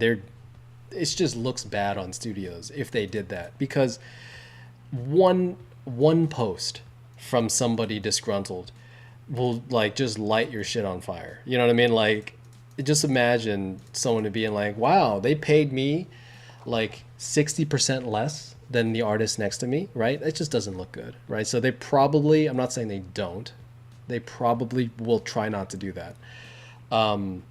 But once you have like experience, then you kind of start being able to negotiate a little bit better. You kind of know what ranges you can fall into, and especially depending on what you offer to that team, right? Negotiation prices for everybody, right? Negotiation prices can vary drastically. You're not fighting for 10, 20%, like you would initially think. There's artists that make triple to quadruple what you make, right? And they could have very much the same title, right? And usually it's because they're like a tent pole artist. They're somebody that kind of like holds that production together, right? Where it's like, oh, we want this look, we want this kind of feel, and this is exactly what you do, right? Like, let's say you had a look that's very particular to you, and they hire you, right? Chances are you could probably ask for a lot more. Whether you do or not, that's up to you. But that negotiation number varies per individual. Generally speaking, if you're a more normal artist, you're somebody that's I guess a more average person, right? Like just normal people.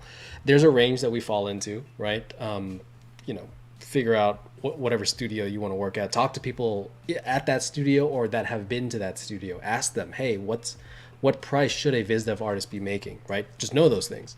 But after that, right, you can kind of gauge like how they, like when they come up to you. If you're the first artist they come to, and they're like, hey, we really like this look. We want this for our film. We want this for our production. Chances are you're somebody important. Chances are you're needed, right? And they'll pay you top dollar if they need you, if they feel that you're worth it. But if you're somebody that's just kind of like more of a hand, more of somebody that's like, hey, we need hands to help us with this production, generally speaking, they won't pay that much for that. They'll pay you standard rate, if not a little less, just because, like, why would they? Because if you're just a hand, mostly it's a quality thing, or just the fact that you can do it. So they'll pay minimum for that. But there's a couple artists. Every team has it. There's a couple artists that are making way higher than most other artists are, even though they have the same title, right? And that's usually because they're some sort of tentpole artist, right? I'm not saying that's me, but by no means I'm not saying that's me. But I do have experience behind me, so I'm able to kind of negotiate probably a little better than, I guess, an average artist, so to speak, right? I don't say it like that, but I know what prices are at certain studios, and I know what they need. So it's a little bit easier to kind of like make some of those calls, I can't always do that, not at every studio, but there are studios that I would be able to do that at, just because they know me, I know them, and I know what they're looking for when they kind of call me, essentially. You know what I'm saying?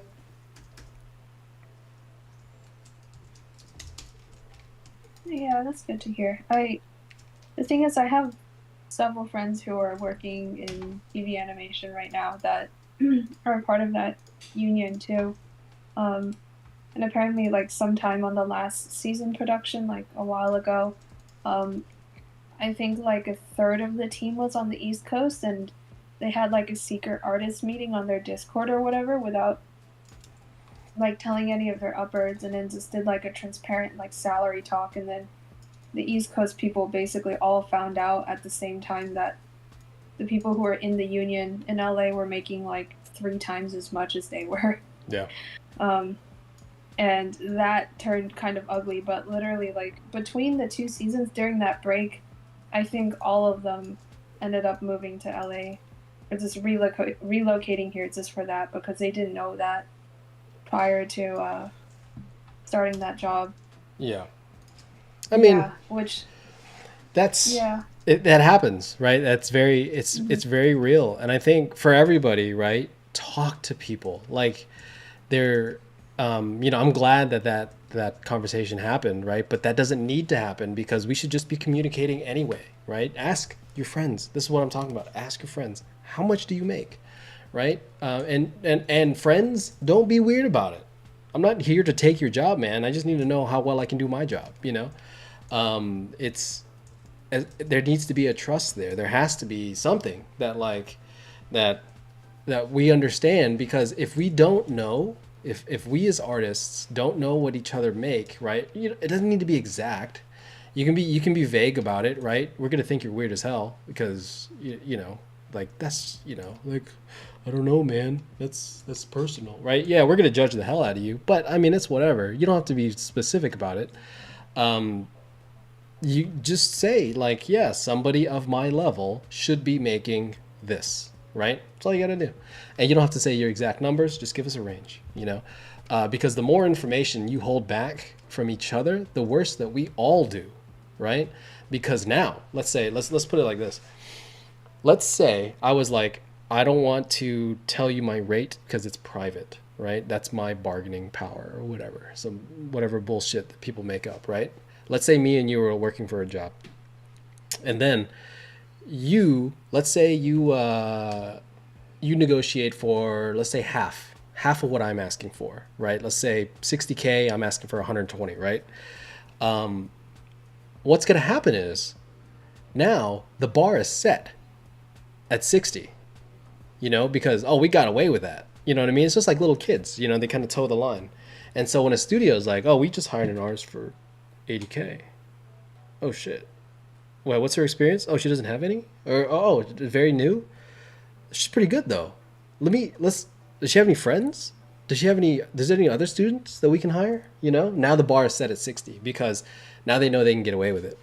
And that doesn't help anybody, because now this, the asshole that didn't tell anybody how much they make, now they can't get the job either, because now you're capped off at 160, and it's like, or not so 160, at 60, when you were asking for 120, you could be rejected, because let's say we were like a similar level, right?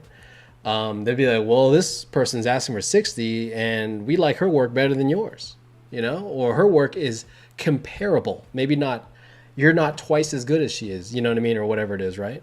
And that's the issue, right? We need to communicate like low level and high level. No judgment on like, oh, you make this much, or, you know, it's nothing like that. It's if we don't know what we make, there's no chance in hell that you're gonna out negotiate any studios, because that's what it is. That's the power. If you don't know what the numbers are, you don't have control in a negotiation kind of round, because you're kind of like, oh, should I put out 80? Should I put out 120? Should I put out 30K? I don't know, and it just hurts everybody, top to bottom, right? Just communicate. It's I don't think anybody is ever like, wow, you make double what I make. How dare you? You know what I mean? No one's going to come at you. They're going to probably come at the studio, right? Because it's not my fault that I make double. It's the studio's fault for not paying this other person, right? People get so weirded out about these numbers. And I'm like, dude, no, man. I'll tell you exactly how much I make. I'll tell you whatever you need to know, right? Obviously, we'll talk about it, right? It's a conversation that needs to be had, but like it's something where, just communicate, just talk about it, because people need to know these things, right? I can give you a range to kind of, if I don't know you, for example, I can give you a range in which I think you should be able to do. Understand who you're talking to, right? Because there's some artists that are like, oh, I made this much, and they're like some rock star artist that is like completely not replaceable, right? Like they're somebody that's like huge in their studio, right? And you're not gonna be able to do that just because it's not realistic, right? But there's things that you can know, right? So that's all it is. Just communicate, right? And for everybody, right? In my experience, knowing what other studios make, I feel what other people make in other locations is extremely important.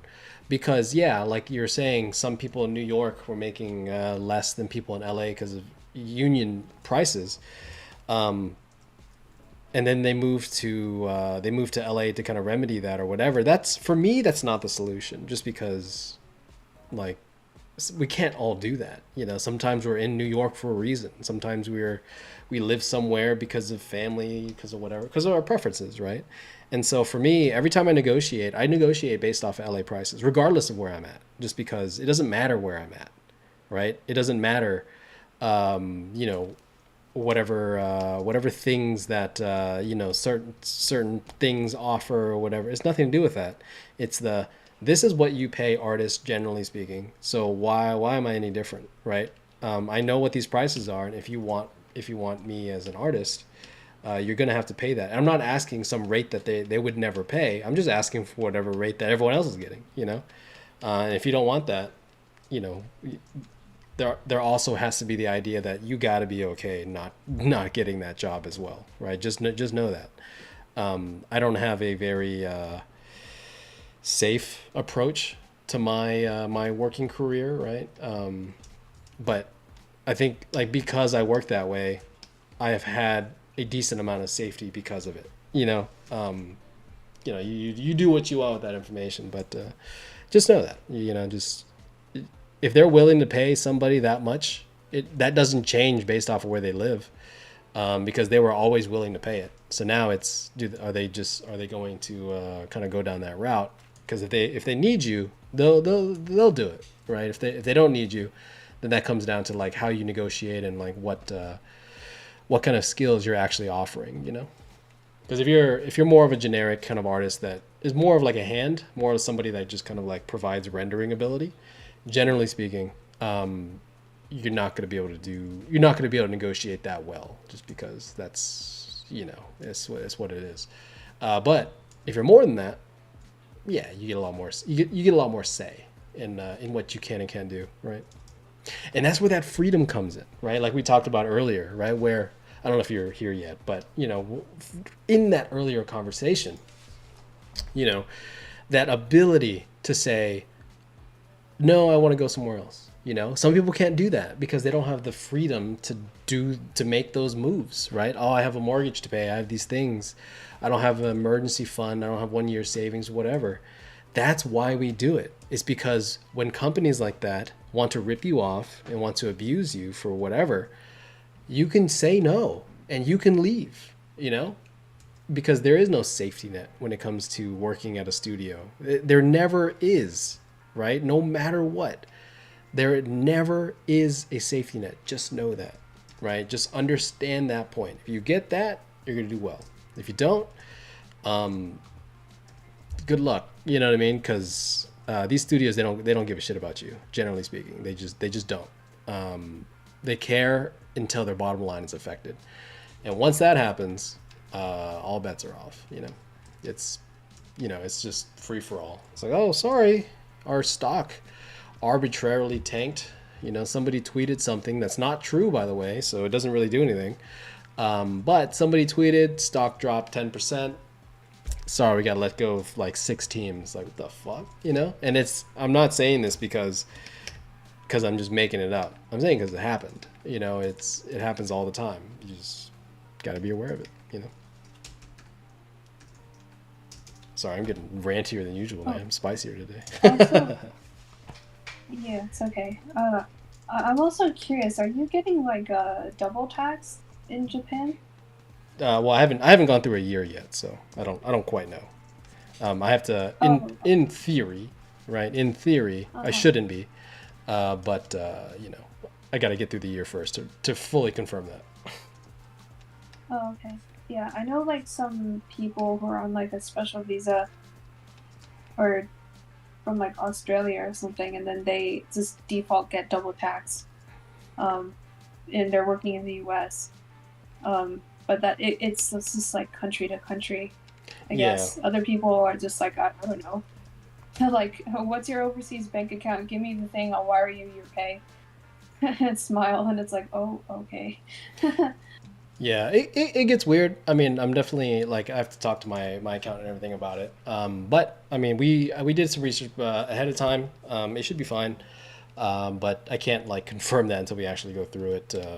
I guess in April next year. So. Mm-hmm. I see. Yeah. But yeah. That's what I think. I don't know. I've always kind of like been a little like, I've always wanted to be a little more open with like some of my friends and stuff, just about like pay and stuff, because it's like, it's not even because like I want like what they have kind of thing. It's because usually I'm like, oh, you could have asked for way more. Like, I think I've told this story before where I've just had friends that just got paid like half of what I was getting at certain places, and it's just like, all you had to do is ask, man.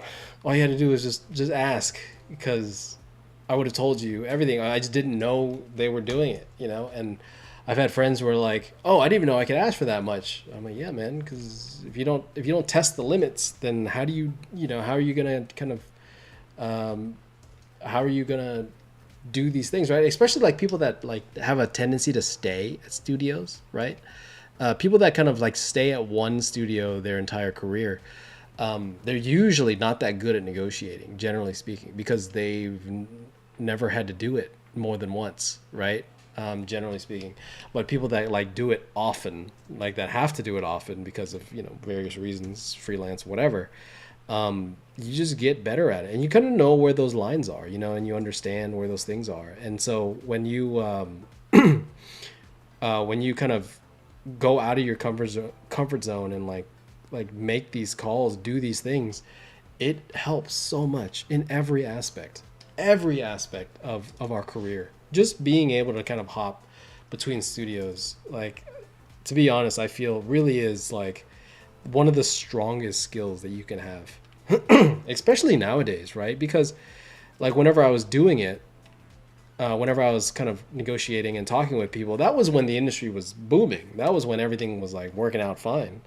And now when like shit hits the fan, you kind of know how to survive just a little bit better, right? There's just this, I don't know, this amount of skill that you just have in your I guess your understanding, you just know more. You're just able to do things better, you know. And that's where it's just so important to do those things and just understand how negotiating, how talking to clients, how what your positioning in a studio actually is, you know.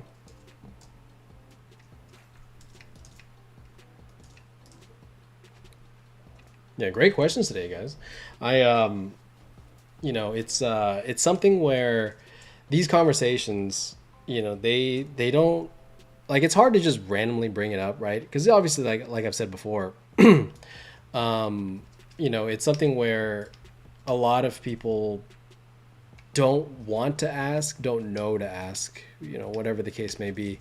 And so, like, when it does get asked, like, these questions are so invaluable to, like you want to actually know secret to, like, you know, concept of our careers. Like, this is the information we're talking about here. Like, because you can't learn that in a class, right? You just can't, because there's no class that's technically supposed to be teaching that, right? That's not that I'm aware of. But, you know, once you're able to kind of understand some of these things, you can navigate your career a lot easier. It just makes things so much nicer when you kind of know what's expected, or what's what the general kind of average is for, like, a lot of artists and stuff. You got to be around, you got to talk to people, you got to do things. You know, a lot of this stuff was just learned from just having conversations, and a lot of it with conversations with people that are better than me, right? Oftentimes, you know, whenever I'm, like, talking with people, like, we're just talking about things that, you know, just whatever, right? Just career stuff or whatever. And, you know, you always have that group of friends that is hopefully, right, it doesn't have to be your main group or anything like that, but there's a group of people that are a little bit farther in their career path or in their kind of journey than you are. That's the goal, because if you don't have that, you're kind of like trailblazing by yourself, right? And it just makes it harder. But when you have a bunch of people kind of looking out for you, or people that can, like, help you navigate, right? Like, your teachers most of the time are kind of it, right? Because that's who my people are, right? The people that I know, I have dinner with them every once in a while. And not for these reasons, not to, like, be like, hey, I need the next secret. What is it? And it's not like that at all. But it's a lot of, like, you know, they have a problem that they ran into recently, and we're just talking about it. And then I'm like, oh, okay, yeah.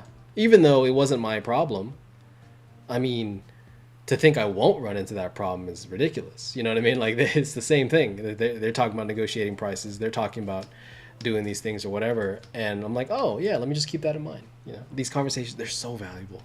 Just go talk to people. Be around. You see a professional, like, talk to them. You know, don't be weird about it. You know, be cool. Be a normal person.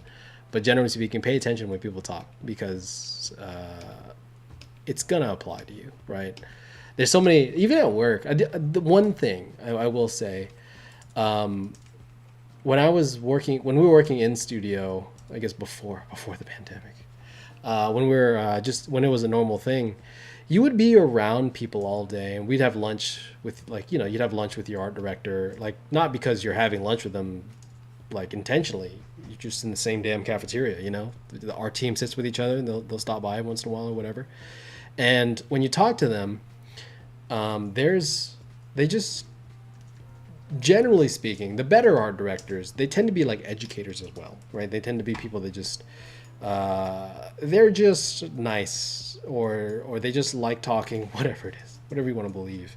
But they'll just start talking about things, and it's cool because you can just listen, you know, you just sit there. And there's a lot of things that I learned from various art directors that I've had, where it's not that I asked for it. It's just, they just happen to bring it up. They're talking about something during a meeting. They're reviewing something. I just happen to be sitting there. And you learn so much that way, just because why would you ever encounter that generally, right? Because you're not invited to these meetings because you're not a high level artist like that. So the best thing you can do is just kind of just be around and communicate with people when that time happens, you know. It's such a valuable thing to kind of learn. So many things that I talk about nowadays. Like, there's an art director I always talk about. I'm even thinking about him right now. You know, that I had, and we would just be having lunch, you know, at the cafeteria or whatever, and he's just talking, but you just hear these things and you're like, oh yeah, I guess that is true, and then you just start understanding things deeper, right? He's a character designer, so not everything was 100% like geared towards what I do, but a lot of those things kind of informed the things that I do nowadays, because once you kind of get past the idea of like, oh hey, that guy's a character designer, I'm an environment designer, nothing alike, right? No, it's the exact same thing. We're all just designers, and we all, generally speaking, do the same thing. We create experiences for audience members, right? Or people in the audience, right? So.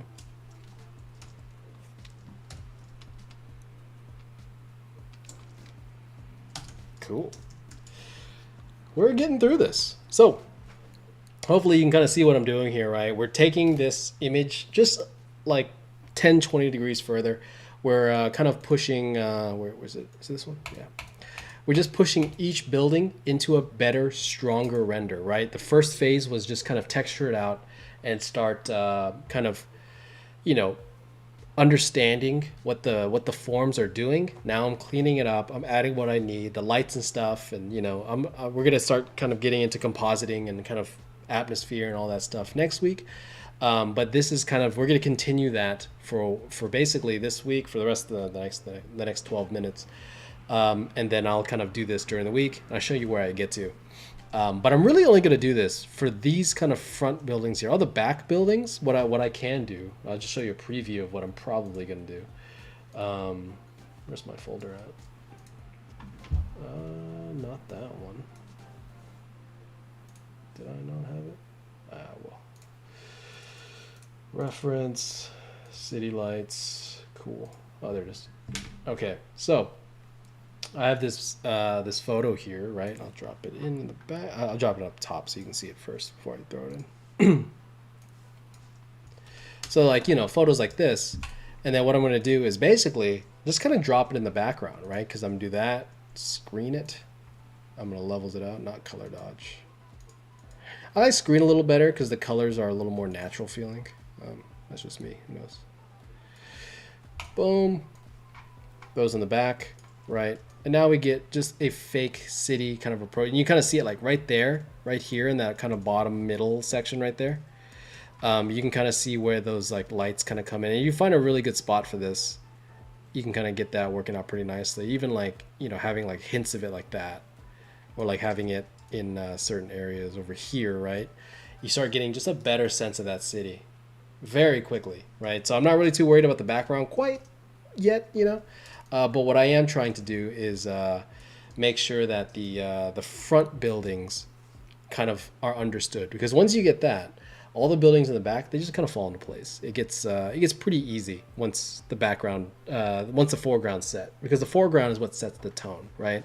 We understand what the buildings look like. We understand the form language, the textures, the general like space as a whole. The background, it's just filler, just to kind of give us a little bit more information, right? So. Actually, I'll probably leave that there. Rasterize that. Boom. Any last questions before we dip out? We got about 10 minutes. Just curious if there's anything.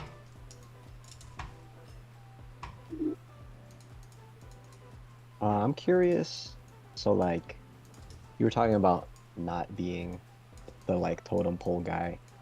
Do you have plans to try to be the totem pole guy? Or, like, do you know, like, how, like, what kind of quality people have to, like, be that person? Do you man, want that for yourself, even?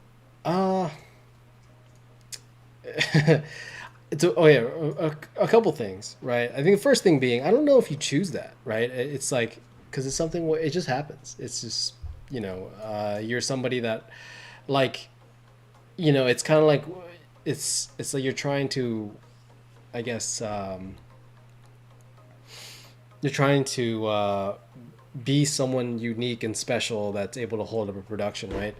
It's not as easy as just deciding you're at that level, right? It's something where a bunch of different things have to come into play, right? There's the look and feel need to be driven by you, right? Where like just being somebody that decides on what that is, right? Like not like an art director. That's different. That's somebody that's actually deciding.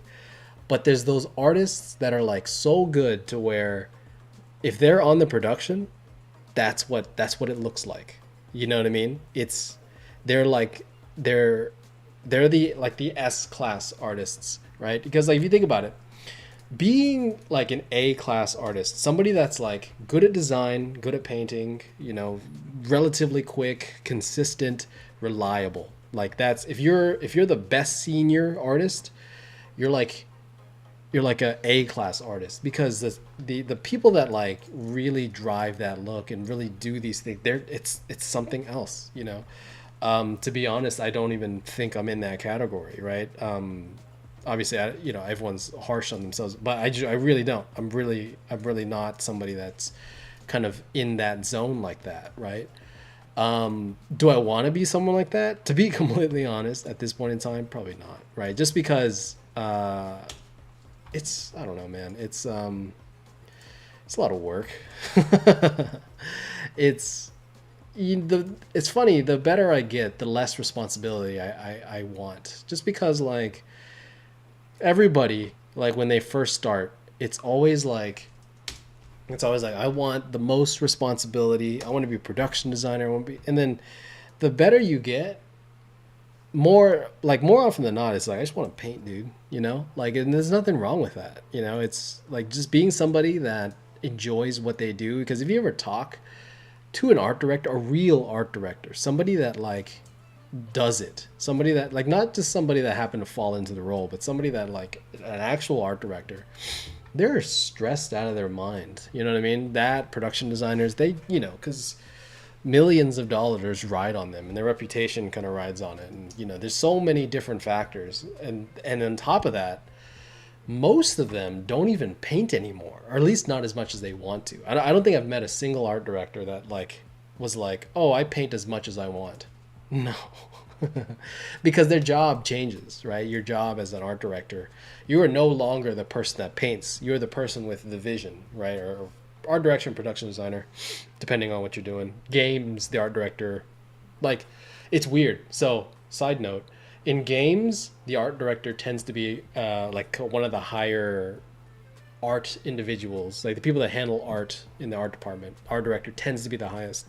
In animation, the same feeling of that role it kind of feels like production designer. That could be, I don't know, I could be mistaken about that, but production designer tends to be that the same level. Like a production designer in animation tends to be the same level as an art director in games, essentially, right? Even though we have an art director in animation, it feels more like a lead position, to be honest. I could be wrong. Maybe it's just my experience, but who knows? But they don't paint anymore because that's not their job, right? It's not that they don't paint, but their job is to drive vision, you know, give feedback, keep things consistent, you know, and essentially put together packages, right? Where it's like, because when I go to work, a lot of times, you know, when I finish my assignment, my next assignment is kind of, you know, waiting for me in a nice bow, right? There's references. There's even a sketch. There's all basically they did the painting in their mind and they want me to just do the painting because they don't have time for it, right? That's a lot of times what that is, right? If you're a more senior level artist, you know, they'll give you more freedom. Like I generally speaking get a decent amount of freedom when I'm doing work like that. But there is a lot of like they kind of set it up for you and then you're just the hand that executes, right? More often than not. There's problems that I do solve, right? It's not like, you know, it's not like just blindly following. There are things that I'm doing that I guess you know, contribute to that idea, but overall it's their idea, right? And so I guess the more I kind of do this, the more I'm like, I do enjoy painting. You know, it's not that I don't like giving feedback because, you know, I've done it before and it's not bad, you know. There's ups and downs to all of it. But there is, you know, part of me is like, I do like painting. I do enjoy that process. Maybe not at the I guess, pace and stress levels that production wants people to do it at. but I do enjoy it. You know, it is something that I like doing these things, and I would like to kind of continue doing that.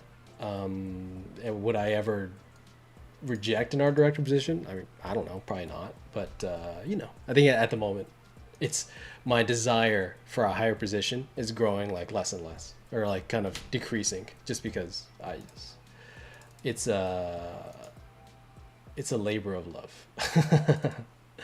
So let's see. Sorry, I'm trying to grab my reference. There you go. Boom. I mean, people can do it too. Like people like, there's some I've seen people like, you know, dive into it and do well at it. I'm just like, I don't know. I'm just not interested. I do like the. I think for me right now, I do enjoy the idea of just kind of working and then your day is done, right? Because like, for those that have art directors, they're working way more than you even know, right? Because yeah, they interact with you, you know, at certain times where it's like, oh yeah, you know, we have feedback meetings at this and that hour or whatever, but then like after, I don't know, like after that, there's always like, oh hey, we're meeting with a modeling team. Well, we have VFX to meet with now. We have showrunners to meet with. We have clients, whoever, right? It's like there's so many other things that they do outside of art, and it's like if you enjoy that, right? That's cool. There's nothing wrong with that, but you got to know that, right? I think a lot of students don't know that. They don't really. There's the level of like, I control what the look and feel is like, so I want to do that. And it's like you're kind of true, but it's like kind of not at the same time. You know, they have say and like they're driving the visuals of what the place looks like, but they're doing it in service of other people. Usually some sort of showrunner, usually somebody in charge of the whole project. That's who they do it in service of. So you know, it's it gets weird, but. It's a personality, I'll say.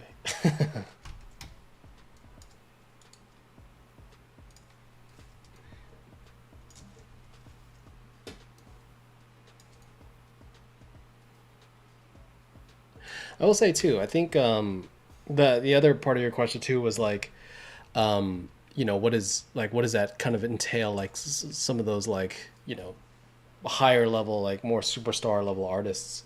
You know, it's different. I think it's kind of like when you're in that field, right? When you're somebody, like when you're looking for it, to be completely honest, I feel like the more you look for it, the more it like evades you. You know what I mean? Like if you're trying to be that unique artist that, you know, like creates some sort of identity for a thing, or you know, it's kind of like when you're trying to find your quote unquote style, you know, your quote unquote look, and it like you do the exact opposite of that, you know what I mean? Like, because then you start copying everybody and you start trying to reference a bunch of people, and then you just, you know, the more you try, the harder it is to kind of get to it, you know what I mean? But what I usually find, it's people that have like some sort of I don't know, like outlook on the way they do things. You know, it's different. It goes past your abilities to draw and paint. Because yeah, there's certain things that we need to be able to do as artists, and if you can do all of those well, you're probably a high level average artist, right? You're somebody that is, you know, you can like do what you're told. Like for me, like you know, I'm somebody that I can do what I'm told pretty well, right? I'm just, you know, like if they tell me to design a ship, I'll 90% of the time, 99% of the time, be able to design something that the client likes, right? But it's more than that, right? The artists that kind of go above and beyond like that, it's something else. I don't know what it is. There's the famous artists that we know, and to be honest, a lot of them, a lot of like the well-known artists right now, the more popular ones you see on feeds, they're not even it. You know what I mean? It's something else. You know, they're the more popular at the time, but it's just something where, you know, it's really hard to like find. It's like lightning in a bottle, right? To it's not about, I guess, just your abilities anymore. It's your outlook. It's the way you see the world that actually makes you different, right? Because with all the skill in the world, you're not you're not the you're not really, that doesn't make you who you are, right? A lot of the best artists you see, the people that we look up to consistently, right? Obviously, everybody here listening or whatever likes certain artists, and there's probably more overlap with certain artists, right? Generally speaking, there's a couple artists that you like, that only you like, but then there's like most people like these artists, right? And why is that, right? It's always something. It's always like, there's always something to it where, they just have something that the rest don't have, or whatever it is, and that's kind of you're looking for whatever that is. It's not skill level, because there's so many artists that can draw and paint extremely well, right? So it's usually not that. And then there's people that have adequate levels of design, right? Where it's like their design skills can, probably keep them afloat pretty easily, right? Like, my design skills are fine. Like I can do most things that are asked of me. But there's something else, I don't know what it is. I'm hesitant to say like this is it. You know why? Or like I'm hesitant to say I know exactly what it is, because I'm not even in a category like that. So it's like I can't just be like, this is the secret, man. This is it. This is how you be the best artist the world's ever seen, because I'm not. So why would I know that? So hopefully that was And I think big. yeah, I think I get what you're saying. I think the same thing goes for music too, honestly. Like any kind of art, it just Yeah. like those certain people kind of, Yeah, it's just something where it's like, there's artists that there's music people, there's, or music people. There's musicians, there's all sorts of people that can play instruments really well. There's people that can vocalize things very well. But they're not, whoever. They're not, whoever your favorite, whoever the king of whatever, the prince, the queen of things, doesn't matter. They're not that person, right? But their skills, probably not missing much, right? They're probably not missing any of the technical things. And this is why, like, I push these ideas so much, right? For anybody that's participated in my streams before, everybody here now, you've heard me say this, where I'm like, it doesn't matter how well you can draw and paint. And this is why, because the people that are actually in the top echelon of what we do, it's not their painting skills that gets them there. There's plenty of artists that are like legendary level artists, right? That I can probably outrender, right? Like, just pure rendering ability. I could probably, go toe to toe at the very least with them, right? But I'm not them. So what is it? It's clearly something else. And for everybody, like when you're as a student, yes, there's things that you need to learn, quality wise, that you need to understand, right? As just artists as a whole. But just know you need to get off of that train, right? You need to get off of that idea of my paintings aren't clean enough, right? Because it doesn't matter after a certain point. If you can paint a building, like let's say we all had to paint this, most entry-level artists and even half of my students could paint this pretty well, right? They know what they're doing. There's a speed factor, there's an efficiency factor between me and like some of the students, but generally speaking, they can probably do something comparable, if not better, right? Because a lot of them will just model it and they'll look fucking insane. But it's different, right? This is something about it. Yeah, there's a different quality bar. There's different ideas coming through, so on and so forth. I'm not saying this is like the best illustration I've ever seen, but that's the thing. It's like it's not a quality bar thing. Yes, get to your level, get to whatever you need to get you to the level to where you can paint whatever it is you need to paint. At the beginning of this stream, I don't know if we had started yet, But I was talking to one of the people in here, and he was saying that, oh yeah, drawing's really hard, and like getting it out of your head is difficult. Like, yeah, it is, and once you get there, that's when you're actually playing the real game. The real reason that we exist as concept artists, right, is not to draw and paint. We just use it as a way to speak. It's just one of the languages that we chose, right? Like drawing art as a whole is just a language, right? It's just the way we choose to show people what we're thinking. But you can do it however, right? And that's why things like modeling, things like AI, things like whatever, it doesn't matter, right? Because the whole thing is your idea even worth anything? Is your thought process even good enough to hold up like whatever it is, that whatever problem that needs to be solved? There's tools and stuff to kind of help you do that easier, absolutely. But it doesn't really matter what you do if your idea is trash to begin with, right? I won't say it like that. It's kind of harsh, but it's, really get out of the habit of like thinking that your quality is going to save you, because generally speaking, it won't. The best thing you can do, right, is start learning who you are as an individual. What things do you like, because once you do that, you kind of become a different artist. There's something about you that you kind of offer and you put on the table that just makes you different, right? There's just something about you. I don't know what it is, but you process the world. That's why, like comedians, for example, like we have different favorite comedians. There's people that are generally speaking towards the top, but they being able to clearly speak a sentence, right, is not the reason that they're the best comedians, right? That's the same thing we're doing here, right? Our art is just the way we speak a sentence. It's just the way we say things. But once you can do that, once you can talk fluently, right? Paint, draw, design. Now, what are you actually saying? That's what becomes important.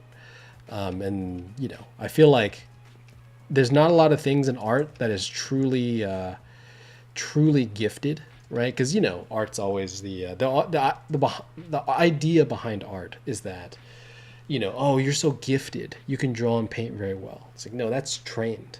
It's the thought process that I feel is actually one of the things that makes us gifted, right? Your way of thinking. And to be honest, it's not even like, everybody's way of thinking is unique in some sort of way, right? You ask somebody how they think about certain things, right? You think about how they process images that they see. Everyone does it a little bit differently. You just have to lean into that somehow, and you have to understand what that is, and then move your designs and your thoughts or your illustrations towards that, right? But I don't know, man. That's just ramblings from your average concept artist. For somebody that is not in that upper echelon. That is what I think would put somebody in that kind of category. Or who knows? Maybe it's just rendering. Maybe it's just how hard you click render in Blender. Your F11 game. I'm sure that's it. Exactly, dude. It has to be. There's That's no way. That's probably it. Yeah. It's how many what is it, GPUs I have in my computer. Yeah. People think better than me? No, that can't be right. No, man, I got a 4090, bro. There's no you can't think faster.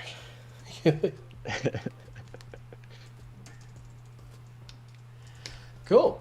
All right, guys. Well, that's it. That's all I got for today. So, just to kind of break down what I'm going to be doing, right? I'm going to kind of continue those lights. I'll show you how I kind of guide it later, like just the act of what I'm doing today.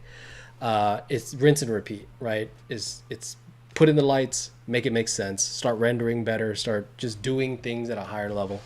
And everything starts coming together. You can see how rendered all of this is actually becoming. I'm going to probably do a quick pass on the ship. It's funny because when you look at the original, do I have the original here? Is it right here? I think so. When you look at the original, the highest render is actually the ship here, right? Where it's like there's the most detail, the most whatevers, and it's pretty cool, right? It's like it's a fine sketch. There's nothing truly wrong with it. But now that I have that sketch, And then I'm like rendering the background and stuff. The ship is actually being outclassed in rendering, right? Because now the background buildings are starting to feel more and more finished, and then the ship that I haven't even touched, I think I just moved it, I didn't actually do anything to it, is starting to feel a little bit, unloved right now. So I'll address that this week, along with some of the lights, and then we'll get into compositing and like a little bit of set dressing / just more character stuff next week, just to kind of push that into its final state to make it actually something worth showing in a portfolio, right? Because something well rendered in a portfolio piece, two separate things, right? But we'll get into that next week. I'm not focusing on too much of that, mainly because we had been talking about that for July and June, just on like set dressing, understanding those things. I'll cover it again just a little bit next week, but just kind of know that, right? We've already covered the topics. If you've taken my classes, if you've seen the streams, you've heard me say it. A lot of like just adding character and understanding. So if you are following along, continue on, right? Start adding the effects, glow effects, light effects. You can put in signs. You can really do whatever, right? Just use that screen mode, right? Put things on black when you do color dodge. And generally speaking, it looks better. After that, just start rendering to your heart's content, right? I know we just had a whole conversation about how not important rendering is, but we are doing illustration right now, so, it is what it is. I don't choose the topics. You guys ask it, so. All right, well, let me open Discord. Let me, I guess, look you in the face, look you in the screen name, and yeah. So if there's any questions, just hit me up. Just put it in the comments, put it in the Discord, send it to me directly. I do get questions throughout the week from various people. Don't be shy. Just ask it live. It does help a lot of other people. Just know that, right? Because if you're having a problem, generally speaking, most others are having that same problem, right? When we talk about these things, it's because a lot of other people are experiencing that too. So don't be afraid. Don't be shy. No one's going to bite your head off. You are anonymous, technically speaking, I guess, unless you're in the Discord. But generally speaking, people don't know who you are. So if it's a weird question, not a big deal. So, but with that in mind, I'll continue this and I'll show you where we get to next week. So thank you so much for watching. And yeah, I'll see you in 7 days. Later, guys. Oh, Bye-bye.